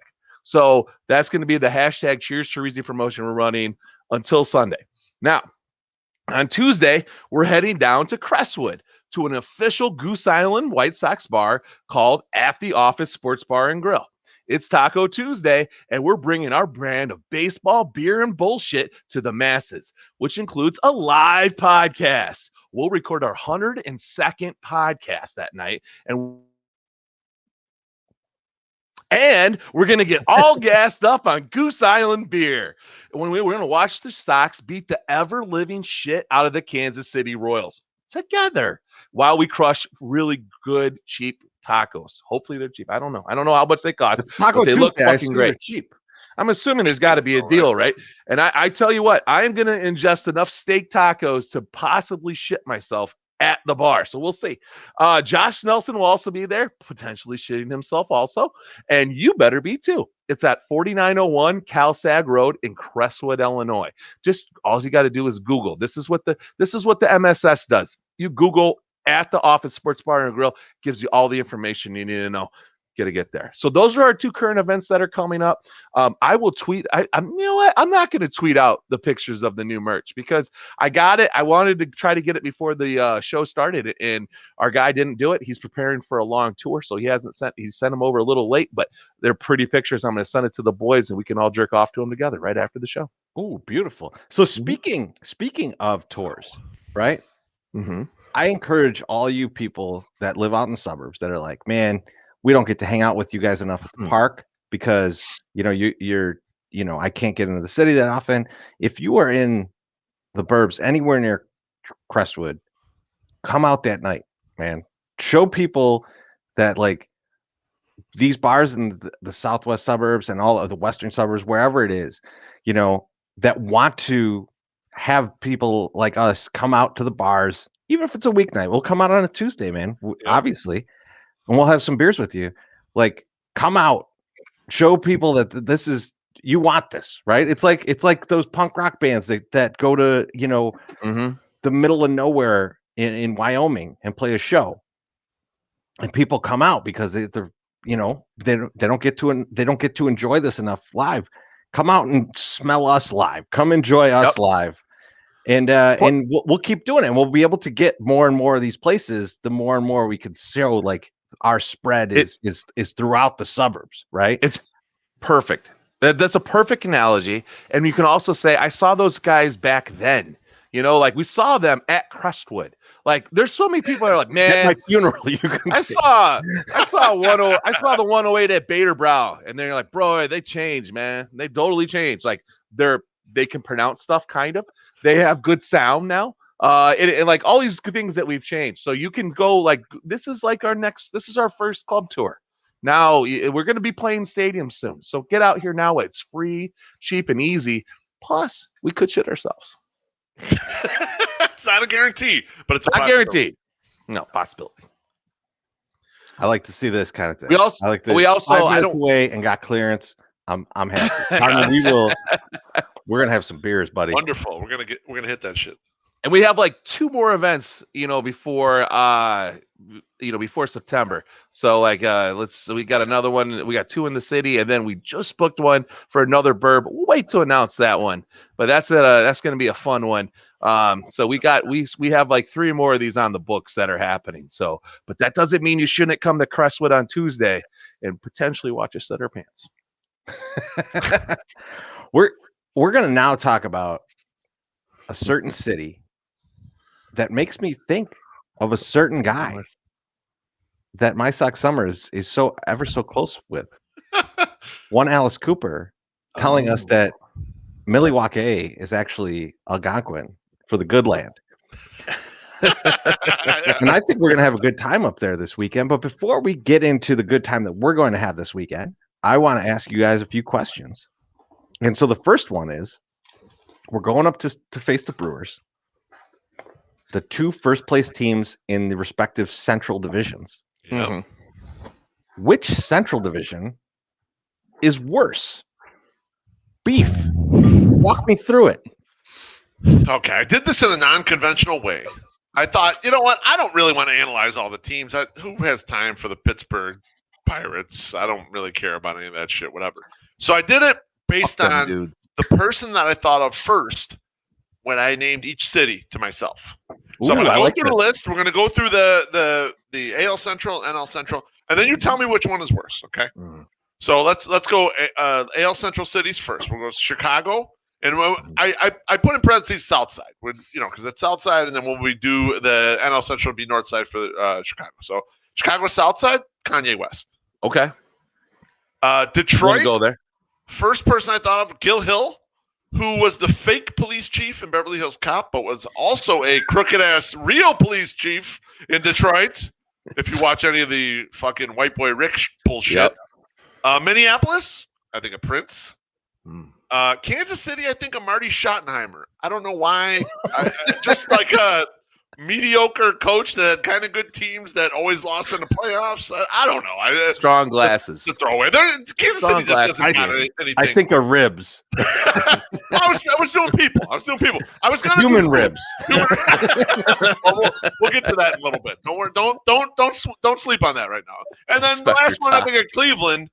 I think of Jim Brown, but not so much the football player, more the guy who like threw his girlfriend off a balcony. Kind of that version of Jim Brown is the one I kind of think of.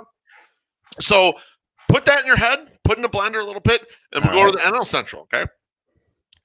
Chicago North Side, I think of Bill Murray. However you feel about Bill Murray, I don't really. I like it. It's better than John Belushi. He's had Jim Belushi, I should say. Had some funny stuff. It's annoying sometimes. Whatever. I don't care. Milwaukee, I think of Jeffrey Dahmer. Again, human ribs. Yeah. Human ribs. That's where we're getting the human ribs there. Cincinnati, I think of Pete Rose. No thanks. I love him in Vegas. Him and his nieces. We saw him at Rayo's, right? With the fucking, he has the hat with the hair that looks fake, totally fake, and a woman who's 18, maybe. It looks like the hair is part of the hat, and the lady is part of the meal package. Yeah, absolutely right. St. Louis, I think of Harry Carey, only because we were just talking about the Harry Carey story from St. Louis, and it just like cracked me up. Like, who do I think of St. Louis? Harry Carey sleeping with the owner's wife. Why? Have you seen Harry Carey? Cracked human ribs after getting hit by that car. There's a trend here. And then Pittsburgh, I think of Teresi and my Sox Summer favorite, Mike Ditka.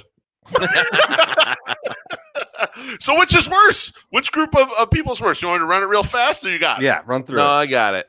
I mean, it's the NL because one of them eats people.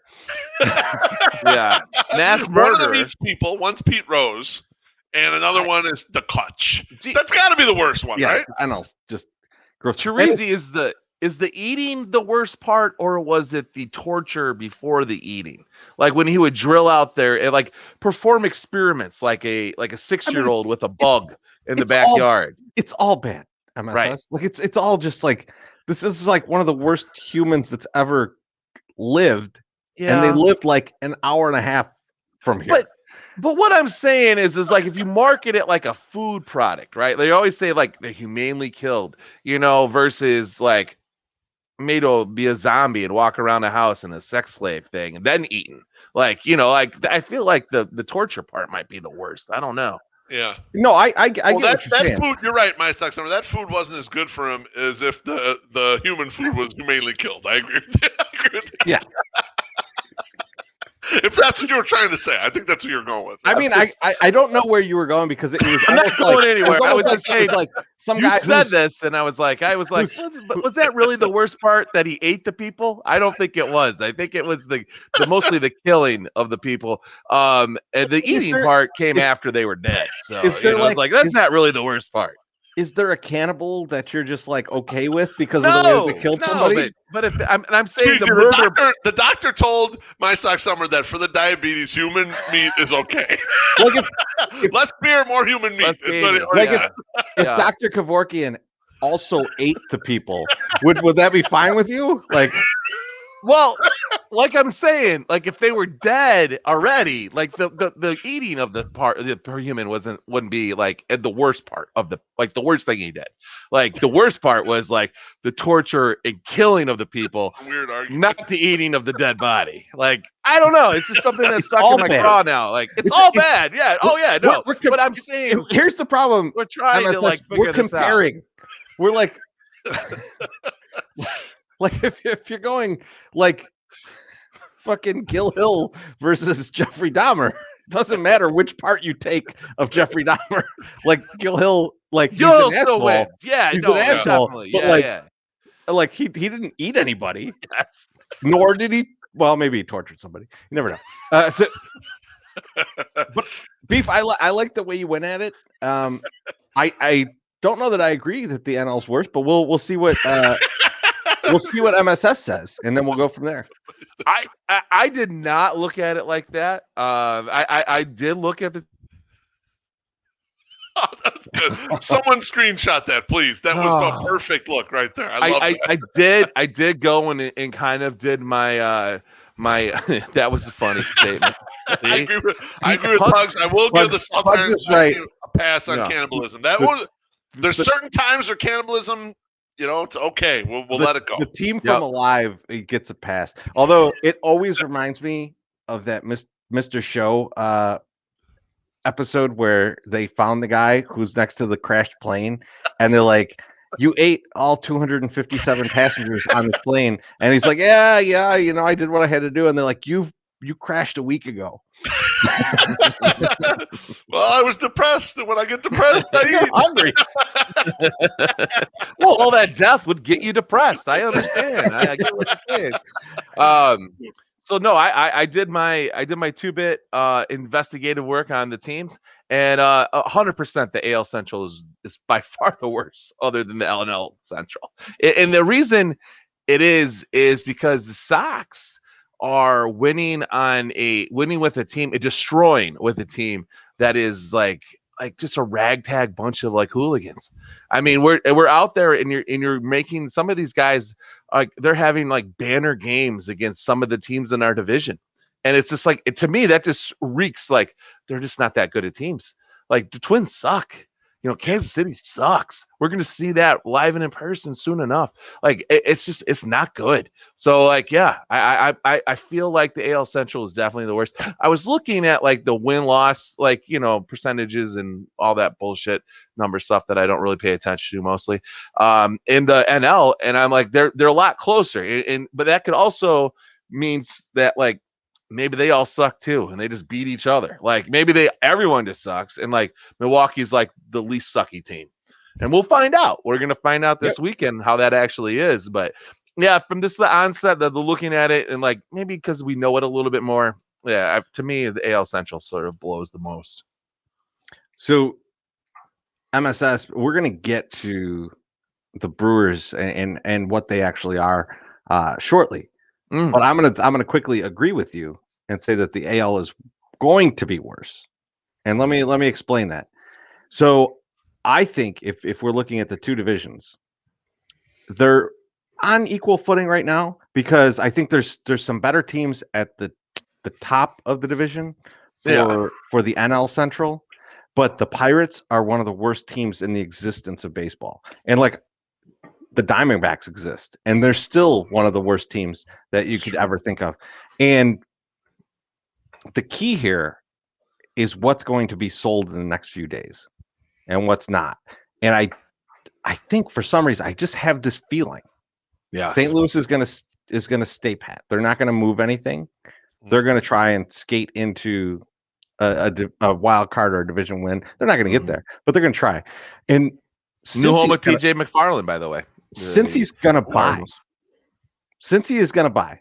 I'm waiting for Cincy to buy a starting pitcher, which is gonna be ridiculous. But I think they're going to do it, and I think that's going to make them better. Not very good, but it still is going to improve that division. And I think pretty much everyone in the AL Central is going to sell. I think everyone's going to shed whatever they can. And the division's just going to go. It's just going to be trash very soon. Yeah. It's already trashy. It's going to be straight trash. Yeah. And I think so that they're on equal footing right now. The AL Central will surpass the NL Central in badness, which is great for the Sox. And I'm going to enjoy every minute of it, because as I was talking about last week, I can watch the Sox win 15-0 and enjoy it just as much as a walk-off homer. Hell yes. All right. You guys. Well, you like a little drama. I need a little foreplay. All right. You're like the lady in Coming to America. Is it? People say hour and a half. The Sox have to work overtime to get you off. So let's move on to the Brewers. Let's talk about the keys to beating the Brewers. And I will start this off by saying their pitching is so damn good. It's good. Like, and it's not good pitching like we typically see at a lot of the teams that we face in the AL, where we're like, if we could just get past that starting pitching and get in that bullpen, that we're gonna crush them. They have a good bullpen too, so it's good pitching up and down. Now, what's interesting is they have a lot of guys that I look at their lineup and I go, oh man, these guys can hit. And then you look at their numbers and you go, wait, these guys can't hit. No. And it's shocking. It's absolutely shocking, the guys that they have in this lineup, and they just can't, like, the numbers associated with these guys are shockingly low. And so this is going to be an interesting series for the Sox, because I think this is going to feel like a playoff series. And I think we're going to be looking at, as drunk as we're looking at the game on Saturday, is that we're going to be looking at games that are 1-0, 2-1, something like that, where we're really going to have to take our pitchers late into the game, and then there's going to be 2-inning Liam Hendricks saves this weekend, at least one of them. Yeah. And so it's an interesting challenge for the Sox to go against a team that is just pitching up and down and not a lot of hitting. And this is really not what you even ever expect from the Brewers, right? Like, so it's going to be a strange series in that sense, but it's also going to be a good test to see what playoff baseball is going to look like for the White Sox. So I'll kick it to you guys, and I'll start with you, BeefLoaf. What do you think is going to happen, and what are your keys to actually beating this team? Yeah, I mean, I agree with you. It's the Brewers do not hit at all. Like, it's shocking too, because the most recent vintage of good Brewers teams all hit, right? And this team just absolutely doesn't. I would say this team has a 89 WRC plus. That's good for 10th in the National League. And obviously the National League has the pitcher, and so you can't. It's hard to compare AL and NL, but 100 is average. They're well below that, and they're also well below average in just the NL. It's the pitching that's carrying them. What's interesting about the group, though, is like their best hitter by a mile by WRC plus is Willy Adames, the shortstop who they acquired from the Rays, because the Rays just have so many fucking middle infielders that they were able to fucking trade somebody, right? And they were like, okay, let's make a deal here, and they trade him off. He has been hot as a pistol since he's shown up. The leader in home runs on the roster, old friend alert, Avi Garcia. Avi Garcia leads the Brewers in home runs. When you look at Christian I'm going to be so mad if he hits one this weekend. Absolutely. It's going to be so upsetting, because there's going to be White Sox fans that are going to be happy about it. Because there are Avi stands that have been around for a long time and wish they would have kept him. And, I mean, right field hasn't improved much, so I can kind of see the thought process there. But, I mean, looking at Christian Yelich's stats, I mean, Yelich has still been an above-average hitter, but it's really disappointing for a guy who's MVP. He's hitting 244. He has the good on-base percentage, 393, but then he's only slugging 383. Like, this is ground hitting lots of ground balls. Marlins Christian Yelich that suddenly came back. I don't know how or why, but that's a big difference maker. I'll take it. Yeah, I'll take it too. I remember a guy that a lot of people talked about, Jackie Bradley Jr., as like, oh, maybe the White Sox go grab him and they'll put him out there. Yeah, I was going to say, he has been horrible offensively. 51 WRC plus. His batting average 177 with a 256 on base and a 290 slugging. If it weren't for the terrific glove and for Lorenzo Cain's spotty health, I mean, he's unplayable. Like, that's worse than Adam Eaton's numbers. Like, if he had been signed here, he'd be out there right now. He'd be cut, in my opinion. Like, they would have released him had that happened. So the Brewers are just really struggling. But you kind of like, you look at it and you're like, there's enough bats here that could wake up, that they could kind of turn this around. So while I'm not scared of that part of them, and I think that's the way you beat them, you just pound them into submission and win the game 3-2 or something like that. We get enough scoring opportunities from our offense. It wouldn't surprise me if in 2 months from now the bats wake up and the Brewers look like the best team in the National League. I mean, it just wouldn't surprise me. MSS, what do you think? Let me see if I'm not on mute. All right, cool. I was wondering why I got this little mute button right here, right? And I wondered why it was at my nipple. And it was because I had it wrapped around my can there, and I was like, "Ooh, I don't know." Well, That's if you wrap wonderful. it around my your can on my it's gonna nipple. be right around your nipple. Whoa. So I'm first off, I want to say, I'm not going to say this many times in my life, but I wish I was Wally Money, that I could go to all 3 games of this series and watch these pitching duels, because it's something that I enjoy. I love watching good pitching go against good pitching. So yeah, that's something that I like. And I know you're waiting for me to make a catching joke, Wally, but I'm not going to, because I have too much class. It's going to be a pitching duel, and I feel like the key to freezing up is what? The key to winning this series or beating this team is to take advantage of the mistakes. And I feel like a Jose Abreu is very good at that. A Moncada is very good at that. These are things that we can do. Like, once you see it, you have to hit it. So, but that same goes for the Brewers, because you're going to be facing Gio, you're facing Rodon and Lynn. So when they make a mistake, if they take advantage of it too, there we go. So that it's gonna go both ways on that way. Another Wally reference. So it's gonna be an interesting series. It's gonna be a low scoring series. I feel like it's not gonna be a lot of runs scored. Or Sox are gonna blow the door off it and just rip it up. Saturday could potentially be the biggest scoring game. I feel like that's the only day that, like, the pitcher seems that he kind of is not the best. So that would be the Rodon game, and I think it's gonna be pretty. I was gonna also say something else, and I don't remember. But when I remember it, I'll bring it up and interject it while you're talking, Chirizi. I love it. So wait, why do you think the Saturday game is going to be the highest scoring? The two guys pitching are like two of the best pitchers in baseball. What I'm saying, but like the potential for us to score. The whoever's pitching for Milwaukee on Saturday it has the least amount of wins between the two, or between the 3. So that's why I think that we could potentially get over on them. I don't know. That's just what I saw. I'm just looking at numbers. I'm not looking at anything else. He does, but Corbin Burns has been terrific. ERA has been really low, 1 million strikeouts. Like, he's been kind of similar to Rodon, and kind of statistically, he's been really damn good. He was the guy that before the season, there was all the talk about the White Sox going to trade for Corbin Burns, and people were like, we absolutely cannot give up Nick Madrigal for him. And he looks exactly like Rodon looks stat-wise, and it's like hilarious stuff now. Like, Corbin Burns has been terrific. Mostly for Troy, I hope we light this motherfucker up and we score 15 runs, and then I can say la la la in your face, Troy, in your face, Chirizi and BeefLoaf. I figured it out and you didn't. No, so maybe I'm wrong. When I saw Corbin Burns, I thought of the guy from Murphy Brown. That's understand. Sounds good to me. Good. All right. So, as you know, Saturday we're going up. We talked about that earlier. We're gonna have the tailgate, Yount Lot, 310.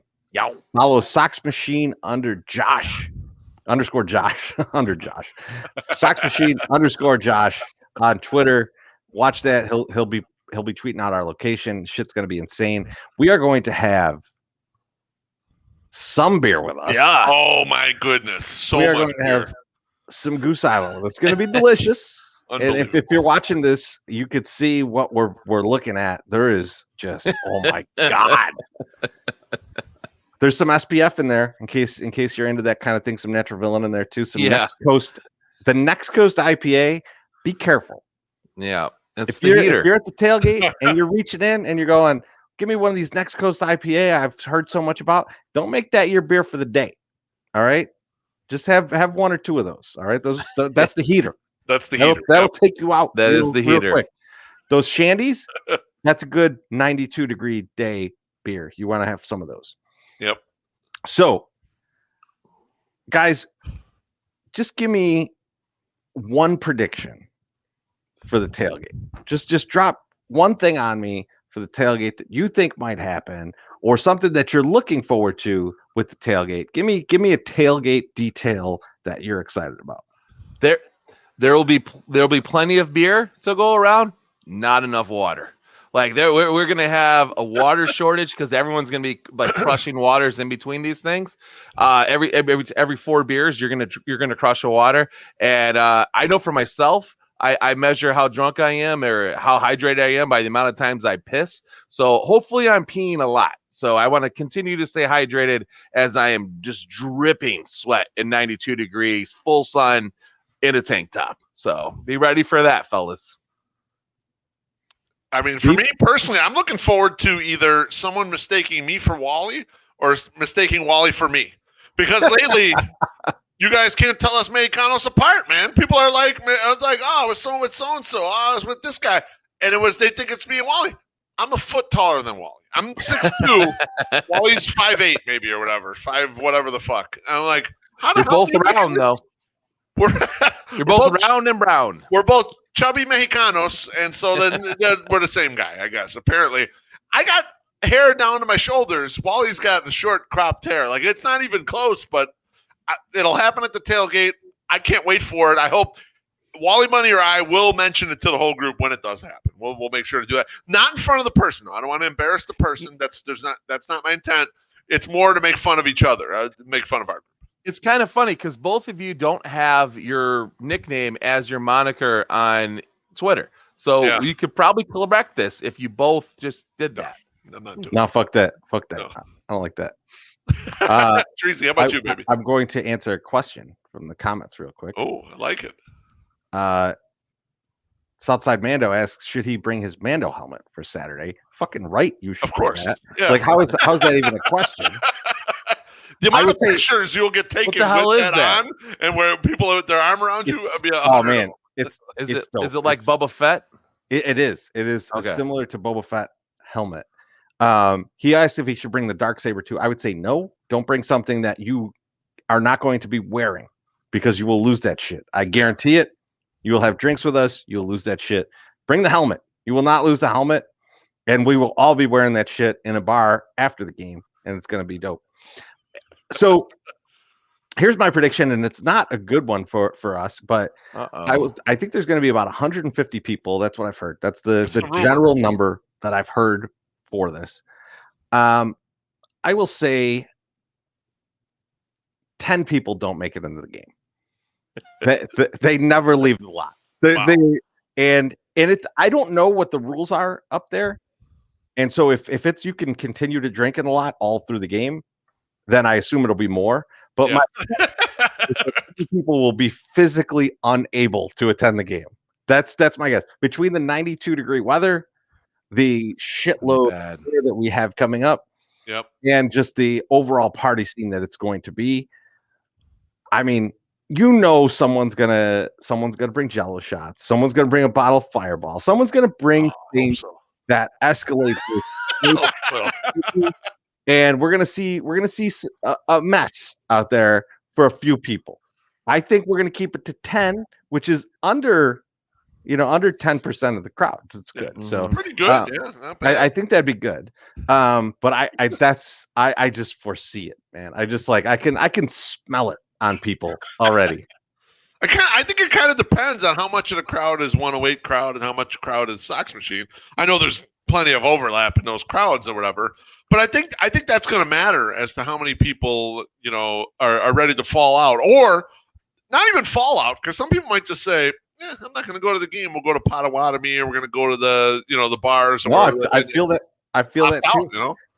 And what I will tell people who are coming up for this, and I need to take my own advice on this, and I think we all do, is this shit starts at 3:00, and we are probably going to be out until late in the night. Like water. Yeah. Pace yourself. Yep. Right.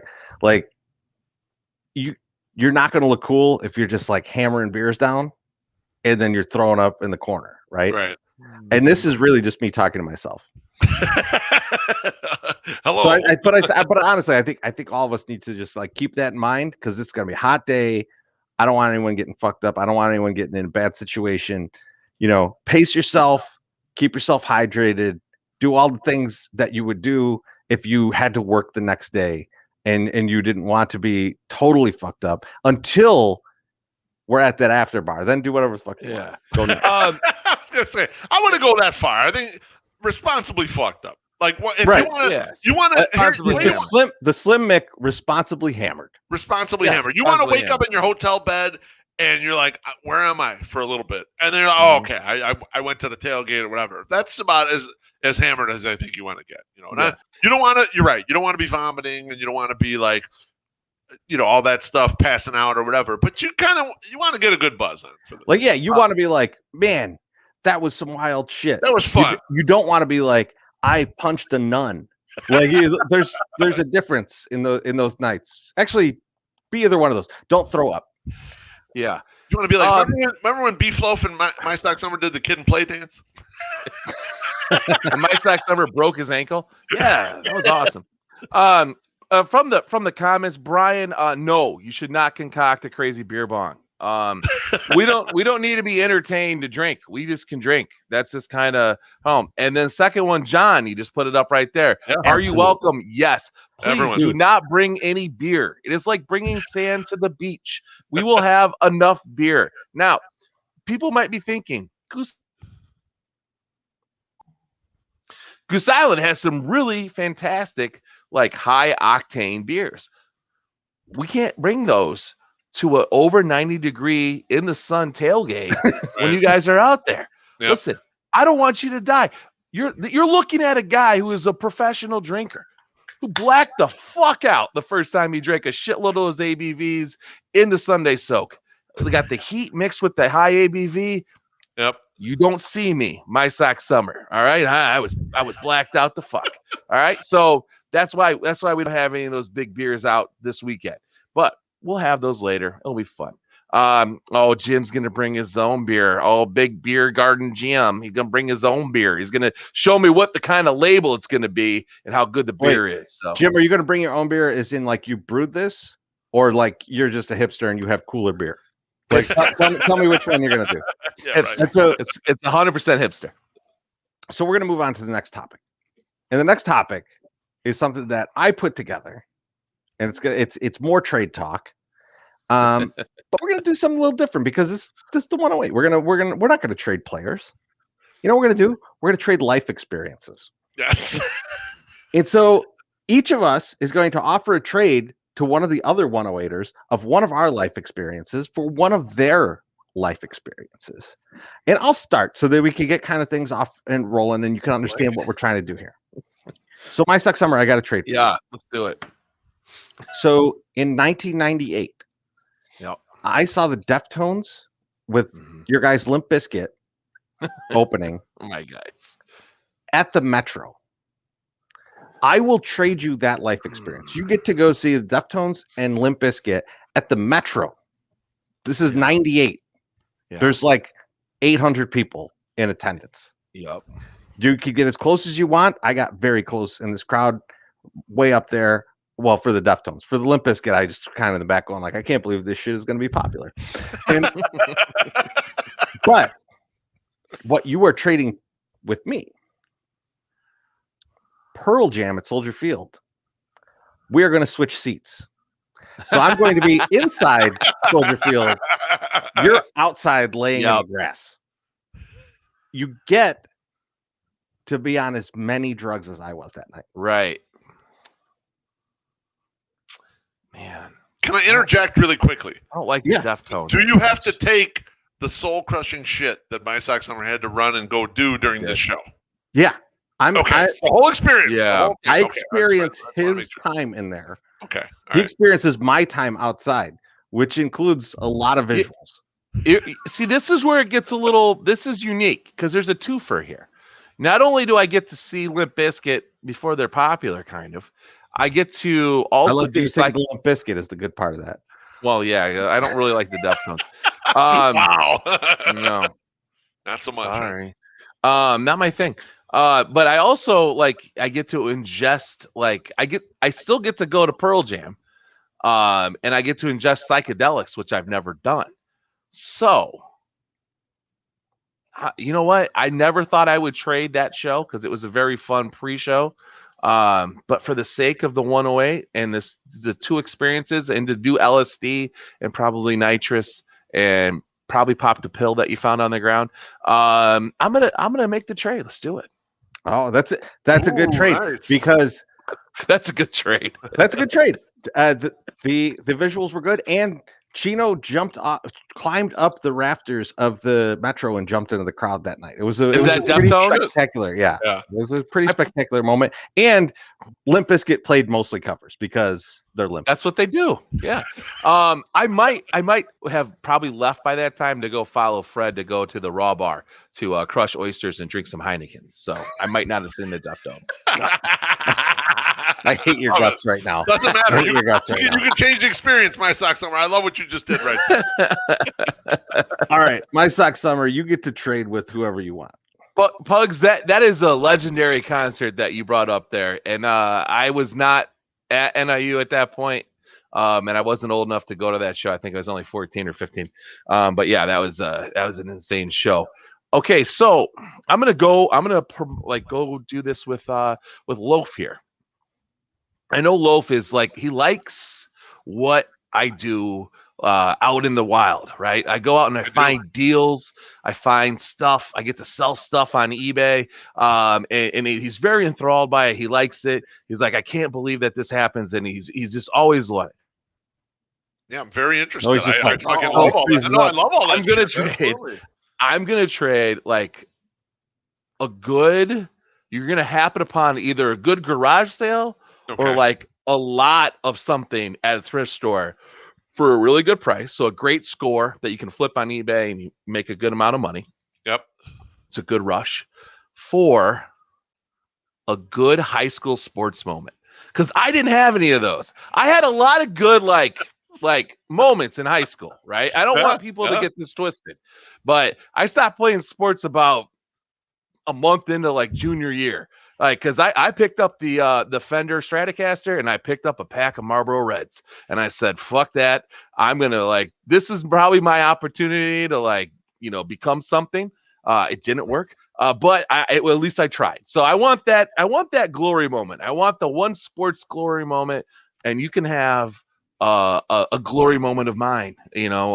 Happening upon a great score. I love it. I'll take it. I'll accept. Yes. Yeah. Wow. I would love to give up. Yeah, for sure. We're These so trades easy. are flying off the shelf. Yes. Beef, you're up, man. Trade with one of us. It's kind of funny that my Sox Summer went in that direction because I'm going to trade with him first. I'll trade with you at the end, Treasy. But my thought was MSS, in kind of his later years, he wasn't much of an athlete. He kind of got out of the sports. He wasn't doing the sports. So my thought was to trade him my season, and then the culmination of winning this beautiful trophy right here. This is the Moose Award. This was Donovan Parks' Baseball League MVP award. That's insane. And I'm going to trade to you, and what I want in return is your experiences working at Alice Cooper's restaurant, specifically only the opportunities you had to bump elbows, to brush shoulders with Shep Gordon. Because I'm fascinated with Shep and his entire story. And I really love I love those guys, the Shep Gordons and the Clarence Avants, the connector guys that really the promoters and all that shit. I really love that shit. So I want to trade it was a great season culminating in me being the top dog. I want to meet Shep Gordon.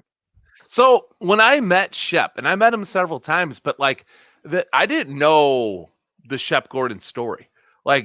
There wasn't the movie, there wasn't the book, there wasn't any of this stuff. I had heard things but the name Wolfgang Puck fell on dumb ears on a 23-year-old, my Sox Summer. It didn't mean anything. And the guys that were out there, the other guy that was there was Danny Zalesko, who's the biggest promoter in the Southwest. I didn't know. He was just Danny who came in and he got free shit, and you take care of him because he owns everything that's on the walls. So I think you would enjoy it very much. And I know this might shock some people in the comments, but I never had glory moments as a young athlete either. So when I was actually still playing sports. So yes, please let me be a league MVP. Then I can later come out and pop up a trophy that is the size of Beetlejuice from the Stern Show, and just like be like, yes, I won this one. You can't take this away. No, regardless how fat I am now, how much I suck at anything. Yes, let's do it, and because you'll enjoy the Shep stuff too, because you got the history now. Like it would be good for you. It would be I cool. thought I was going to have to entice you, MSS, with letting you know that you beat out Polish with extra onions. Well, see, that's just the cherry on top, because then that's that. But you know what? That probably has inspired him to become the person he is today, to keep a regimented weight and like continue to do Pilates and yoga, like into his 40s. So yeah. So someone's up in the comments, right? I think it's Wando. He's like, meeting Ice T is MSS Super Bowl. Yeah, that's off limits. I thought there was too hard. I had to trade for. You couldn't trade for that. I don't to trade for that. I tried to think of what I would need to trade for that, and I wouldn't trade it. I wouldn't trade it. It's just not happening. The price was just too high. Yeah. I'm gonna trade with Beef now. Okay. And maybe these aren't the best things. Maybe we're gonna trade some bad stuff. We're gonna go from the bottom of the roster. Okay, let's go. So I will take the time you shit your pants at work. But okay, you have to endure 5 of my hungover high school soccer practices. 5. No trade. Absolutely no trade. Me shitting my pants at work, while embarrassing, was funny. And at the age I was, it was kind of like okay, guys in their late 30s or mid 30s shit their pants. Like it was kind of like I couldn't imagine, because I remember you as a teenager and drinking and maybe some extracurriculars. You would bounce up no problem. So you being really hungover feels like a disaster I don't want to be part of. Oh, that's too bad. Feels like too much for me. I would have liked to really remove those from my ledger. Well, it would have been. What would have been funny is if you would have said, "I took that. I take that trade," and then like my beard just grew in darker, and then you grew like a bunch of white hair at the same time. Yeah, definitely shitting my pants. For Sean, I like that someone like tonight on this podcast said, I'm keeping shit my pants. My guy Carmen White Sox in the comment says, I'd rather shit my pants. I agree with that.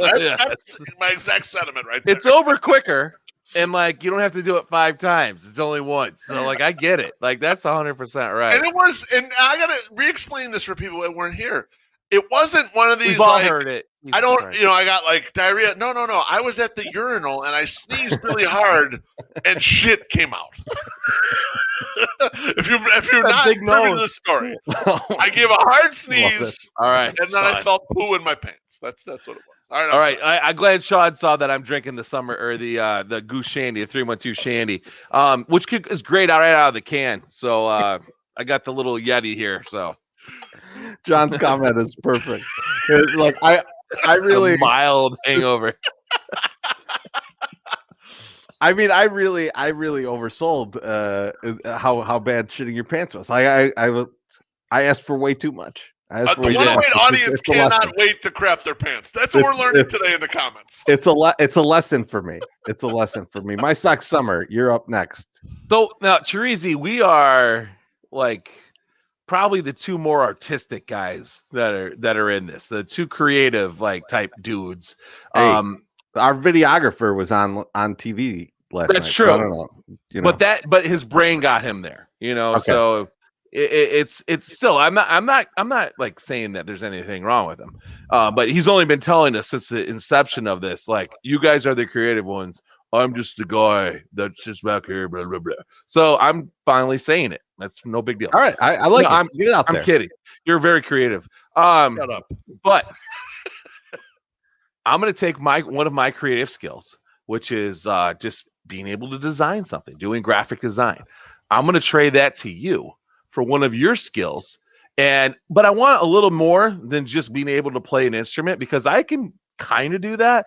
I mean, I want to play it well, but I also want the good that came along with it for you, or something that I've never done before, and I really would have liked to do it. I want to be a touring musician for a little bit. I want to go out there, maybe even just be like a roadie guy or whatever. I want to do the things, right? I want to get with the 300-pound girl that's into electronica, like whatever, like these things. Wait, like you're that. getting all the best stuff. Yeah, like everything.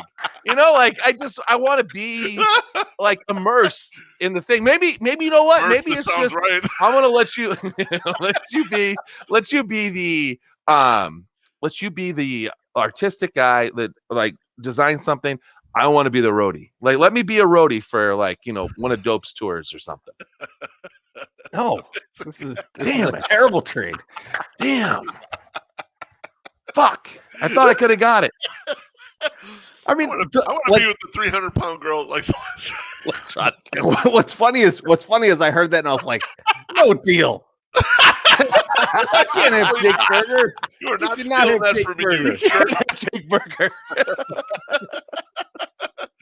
Oh, shit. No, I mean, I want to like. Trust me, I appreciate how talented you are in that aspect. No, you don't. Jeff Muggs is much better than me. You've said it several times. Get out of here. You know that I don't believe that. But as much as that would be a talent I'd like to have in my arsenal, yeah, I think the things that I learned just in general about life by being on such a kind of a fast-paced, insane process as being on tour for that amount of time and seeing the things that you see, being all the places that, like, when if you're a consultant, maybe you probably travel as much as someone who's a roadie. Right. But even then, like, you don't have the additional life experiences of what goes on in these things and the shit that you hear in these buses and like the surprises that you get of, like, someone who's like crazy as fuck on stage and then it's like gets off stage and they're like, I'm gonna read Catcher in the Rye again. Like those types of life experiences and the types of things that you deal with on a daily basis that kind of make you immune to like the stresses of some of daily life. Like, you would have to give me a much better package. And I apologize. I like I said, I feel you're very talented, but like I wouldn't take it. Like, that's you're taking one of the like keystones of my life and going and making a trade for it. You're trading for Carlos Rodon this year. I'm not saying it has to You be empty the there, entire I'm empty. all This the is tours. the last one, so I'm knocking out the 6-pack as I expected. It doesn't have to be an entire, like, all the touring you've ever done. It could have just been one tour, like one shitty tour. You still won't give it up. I get it. It depends on the tour. It depends on the tour. So you know what? I'll counter your trade. Ooh, I like this. I like this. Go back. I will give you. I got out of work on a Friday. I'm already in my job that I'm currently doing, but this is at the very beginning. I got out of work on a Friday. I jumped in a bus, like 3 blocks from where I worked, with Dope, and we drove up to Madison for a show, and it was a big festival show. Okay. And they counted in our merch, meaning that, like, you don't need the merch guy. So then they put me up on stage because they're like, well, you're fucking working for your money. So then I work stage crew. But when you're done with stage crew, you pretty much load off and then you're done for the day and you're just hanging out. So Damage Plan was up next, which is Vinnie Paul and Dimebag Darrell from Pantera. Yep. Their show. So I was literally standing behind Vinnie Paul watching him play, which is hilarious to watch because he's like such a little guy and he wears like spandex, like bike pants. And it looks like he's running in place because he plays the drum so fast. And so I was up there for that. And then, like, that was the day. That was the show. That was my work. I went back. I got off the thing. I walked all the way home, which was about a mile. And then that was it. But I will give you that for this. I will give you that tour. That's a tremendously fun time. And I really didn't work. I really just was like taking shit on and off stage like handing guitars off and shit like that. Like it was an easy ass day, and then I was backstage for the rest of the day. Yeah, no, I can't do it. I need more than just like a couple days. I mean, I need a good 30 days. You know? Oh wow. You need a month. You need a month I need a out month. there on the road. Just get me out there. Get me out there for a month. I don't think I could do just a little. Although you sold it really good because Vinnie Paul and Dimebag, that would be fun. I've done the stage crew thing at NIU, and it wasn't on tour, obviously. But I did do the stage crew load in, load outs, and all that stuff. So no, I can't do it. I'm sorry. That's a skill you'll have your whole life. I just can't do it. What if I traded you that for making out with Louise Post? I was wondering who was going to come Again, up. you know what? I like it. It might be my Andrew Vaughn untouchable. I don't know. Like it was. I respect it's that. not. I respect. Hold It's it back, not so baby. much. It's not so much of the So the action of actually kissing a more rotund Louise Post, it was more of the cajones just to like, first of all, walk into a backstage area without a pass with a buddy of mine and just go up to her and everybody and just say what I said, and just like the kind of the don't give a fuck attitude at that point in my life where like you knew things were going to start taking off, like, and you were going to go do fun things. So it's like, fuck this fucking joint. Like I'm out of here soon. So like, I'm just going to live like, and have fun. And that's what I did. Like, you know, like the first few years in college, like you don't want to upset the apple cart. And like, oh, that's the weird dude, like weird guy that pulls his dick out sometimes. You know, there was plenty of those guys. I wasn't that guy, but you know, but at the end you're like, shit, who gives a shit? He's leaving tomorrow. He can pull his dick out all he wants. Amazing. Oh yeah, Amazing. it's just like ooh. Might be getting a cramp there, fellas. Ooh, Beef, might be getting a cramp.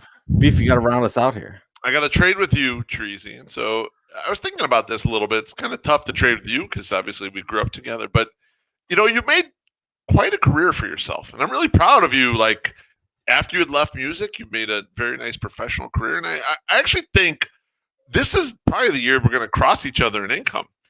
And it's amazing because I'm older than you, obviously. And I started my full career 5 years before you did, or whatever, 7 years before you did. So it's very impressive. However, you've never had that really like one watershed moment, like that big accomplishment where everyone's like, oh, that's some amazing shit. That's like super cool that you were able to do that.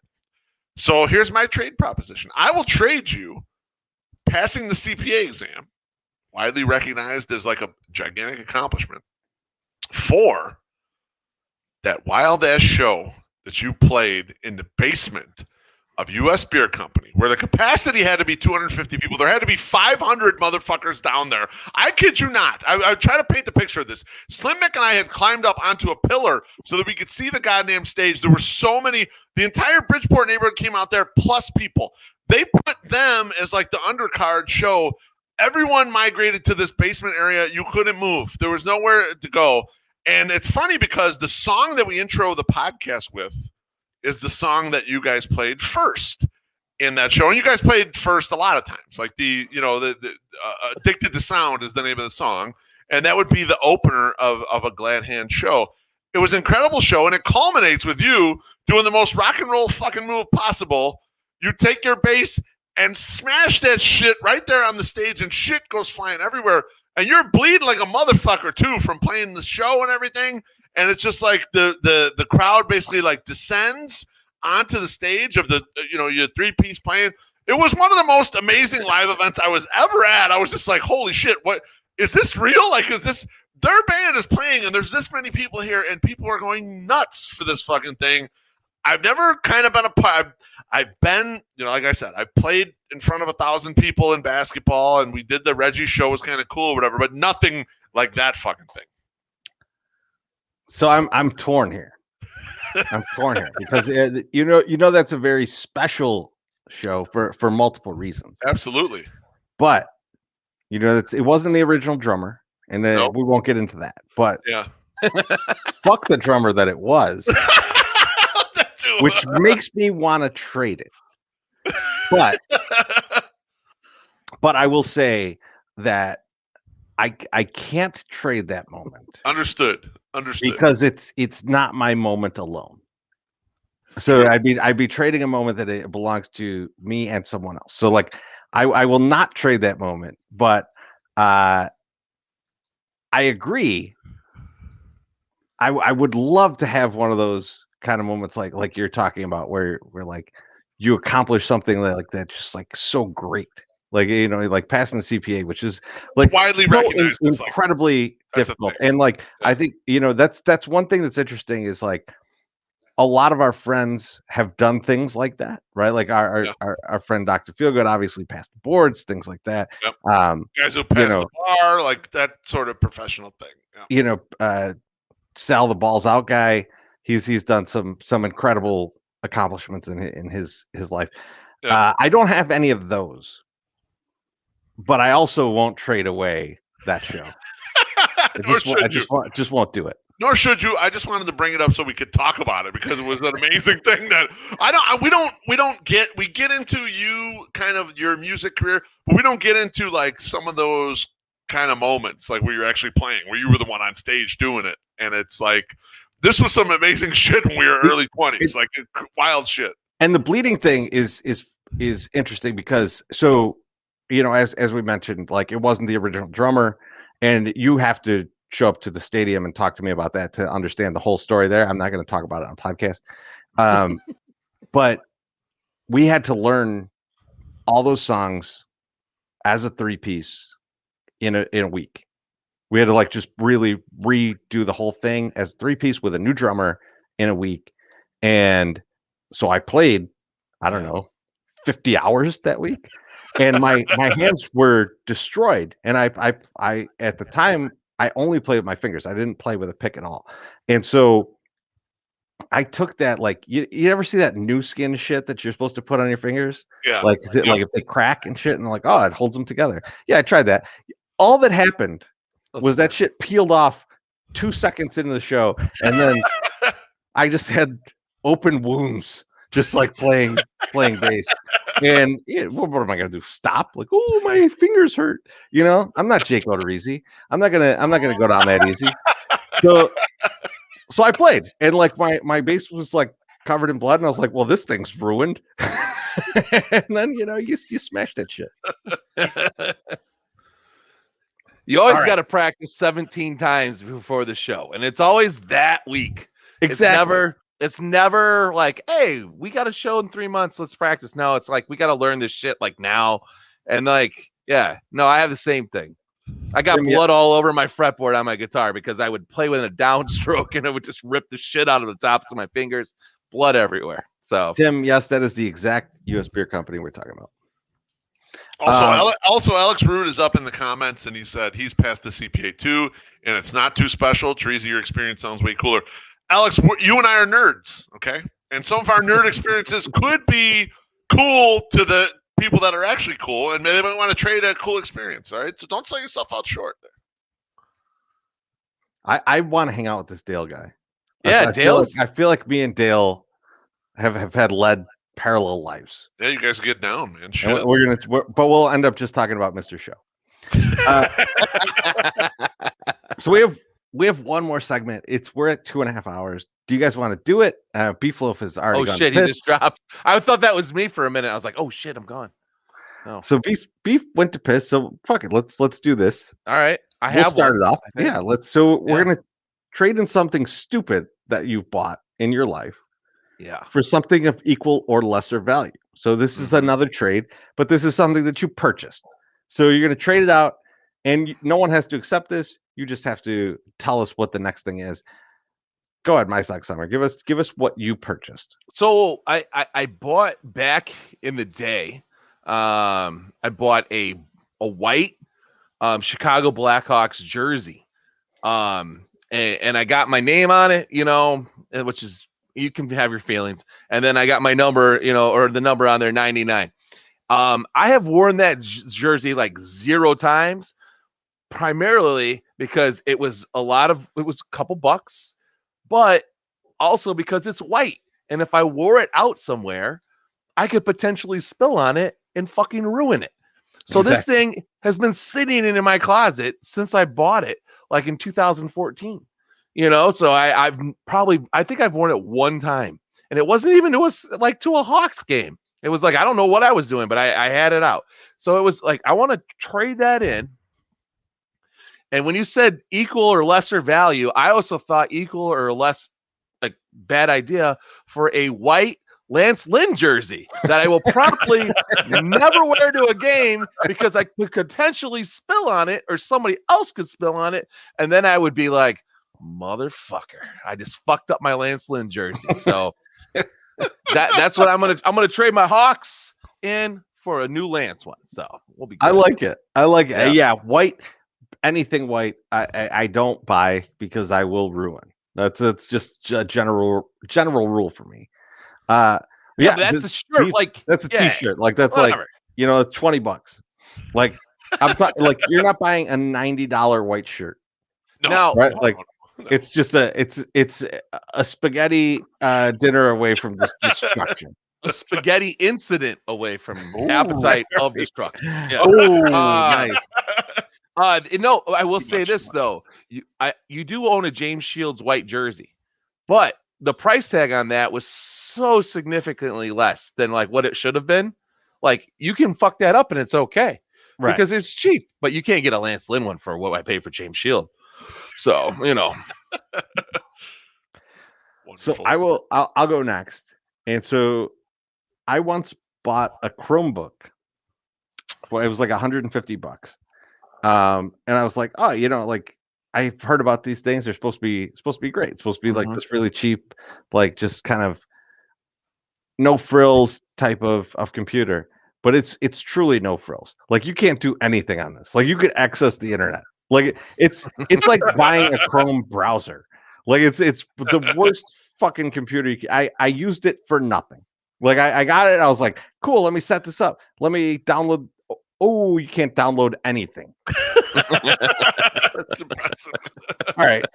I'm not going to do anything with this. So I would take that $150 and I would buy us, the three of us, once again, because I've done this before, but they were a little tight.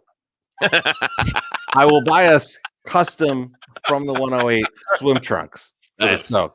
So I will repurpose that money there. I love it. I still have mine. I just got to trim down a little bit, maybe lose about 50 pounds and get back in them. Yeah. No problem. I have to lose one human being to get into those trunks. Like if I tried to put those trunks on right now, it wouldn't be like the trunks would rip, like my knees would break. Yes. I'd be out for the season. They were so uncomfortable, but yet they did not stop me from smoking cloves in your neighbor's yard. It's still in them.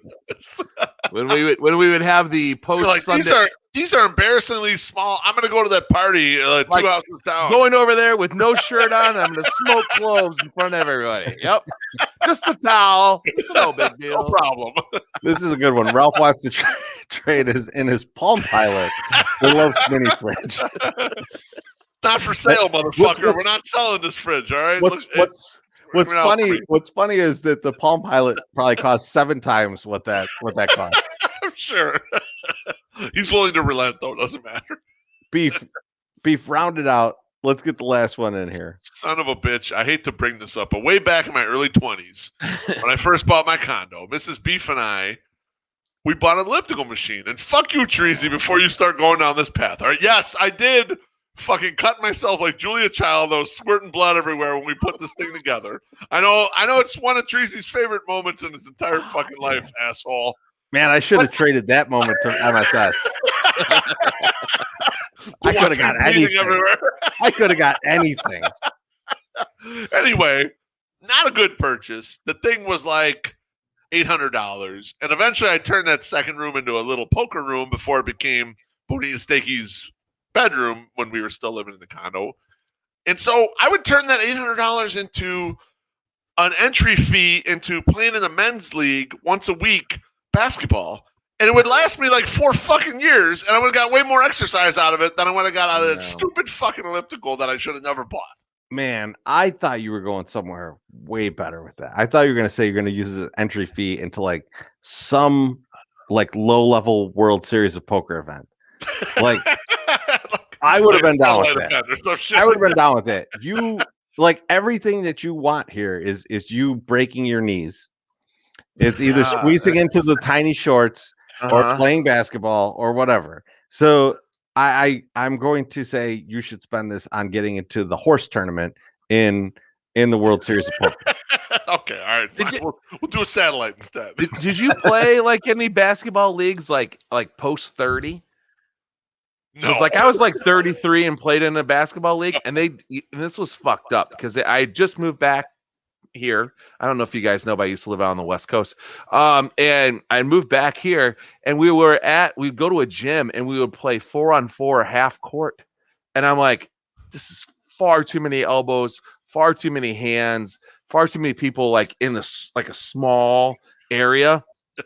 It was like a death obstacle, especially as a big guy too, because you had like little guys that would come up and like be like trying to swat you and like following the shit out of you. And like when you're playing like 4-on-4, 3-on-3, like you don't want to be that wussy that's calling foul all the time. So you take a good amount of punishment before you finally say okay, or the other guy says fouls you on some bullshit or calls some bullshit foul on you. So you're like, oh, you're gonna call ticky tack? I'm gonna call ticky tack, and then it's ticky tack time, and everyone's like fucking calling bullshit fouls. But yeah, no, I just I got uncomfortable after a while. I was like, I'm gonna get popped in the face. I'm gonna break my nose. Something's gonna happen. I don't want to play this anymore. It was probably like 5 years ago.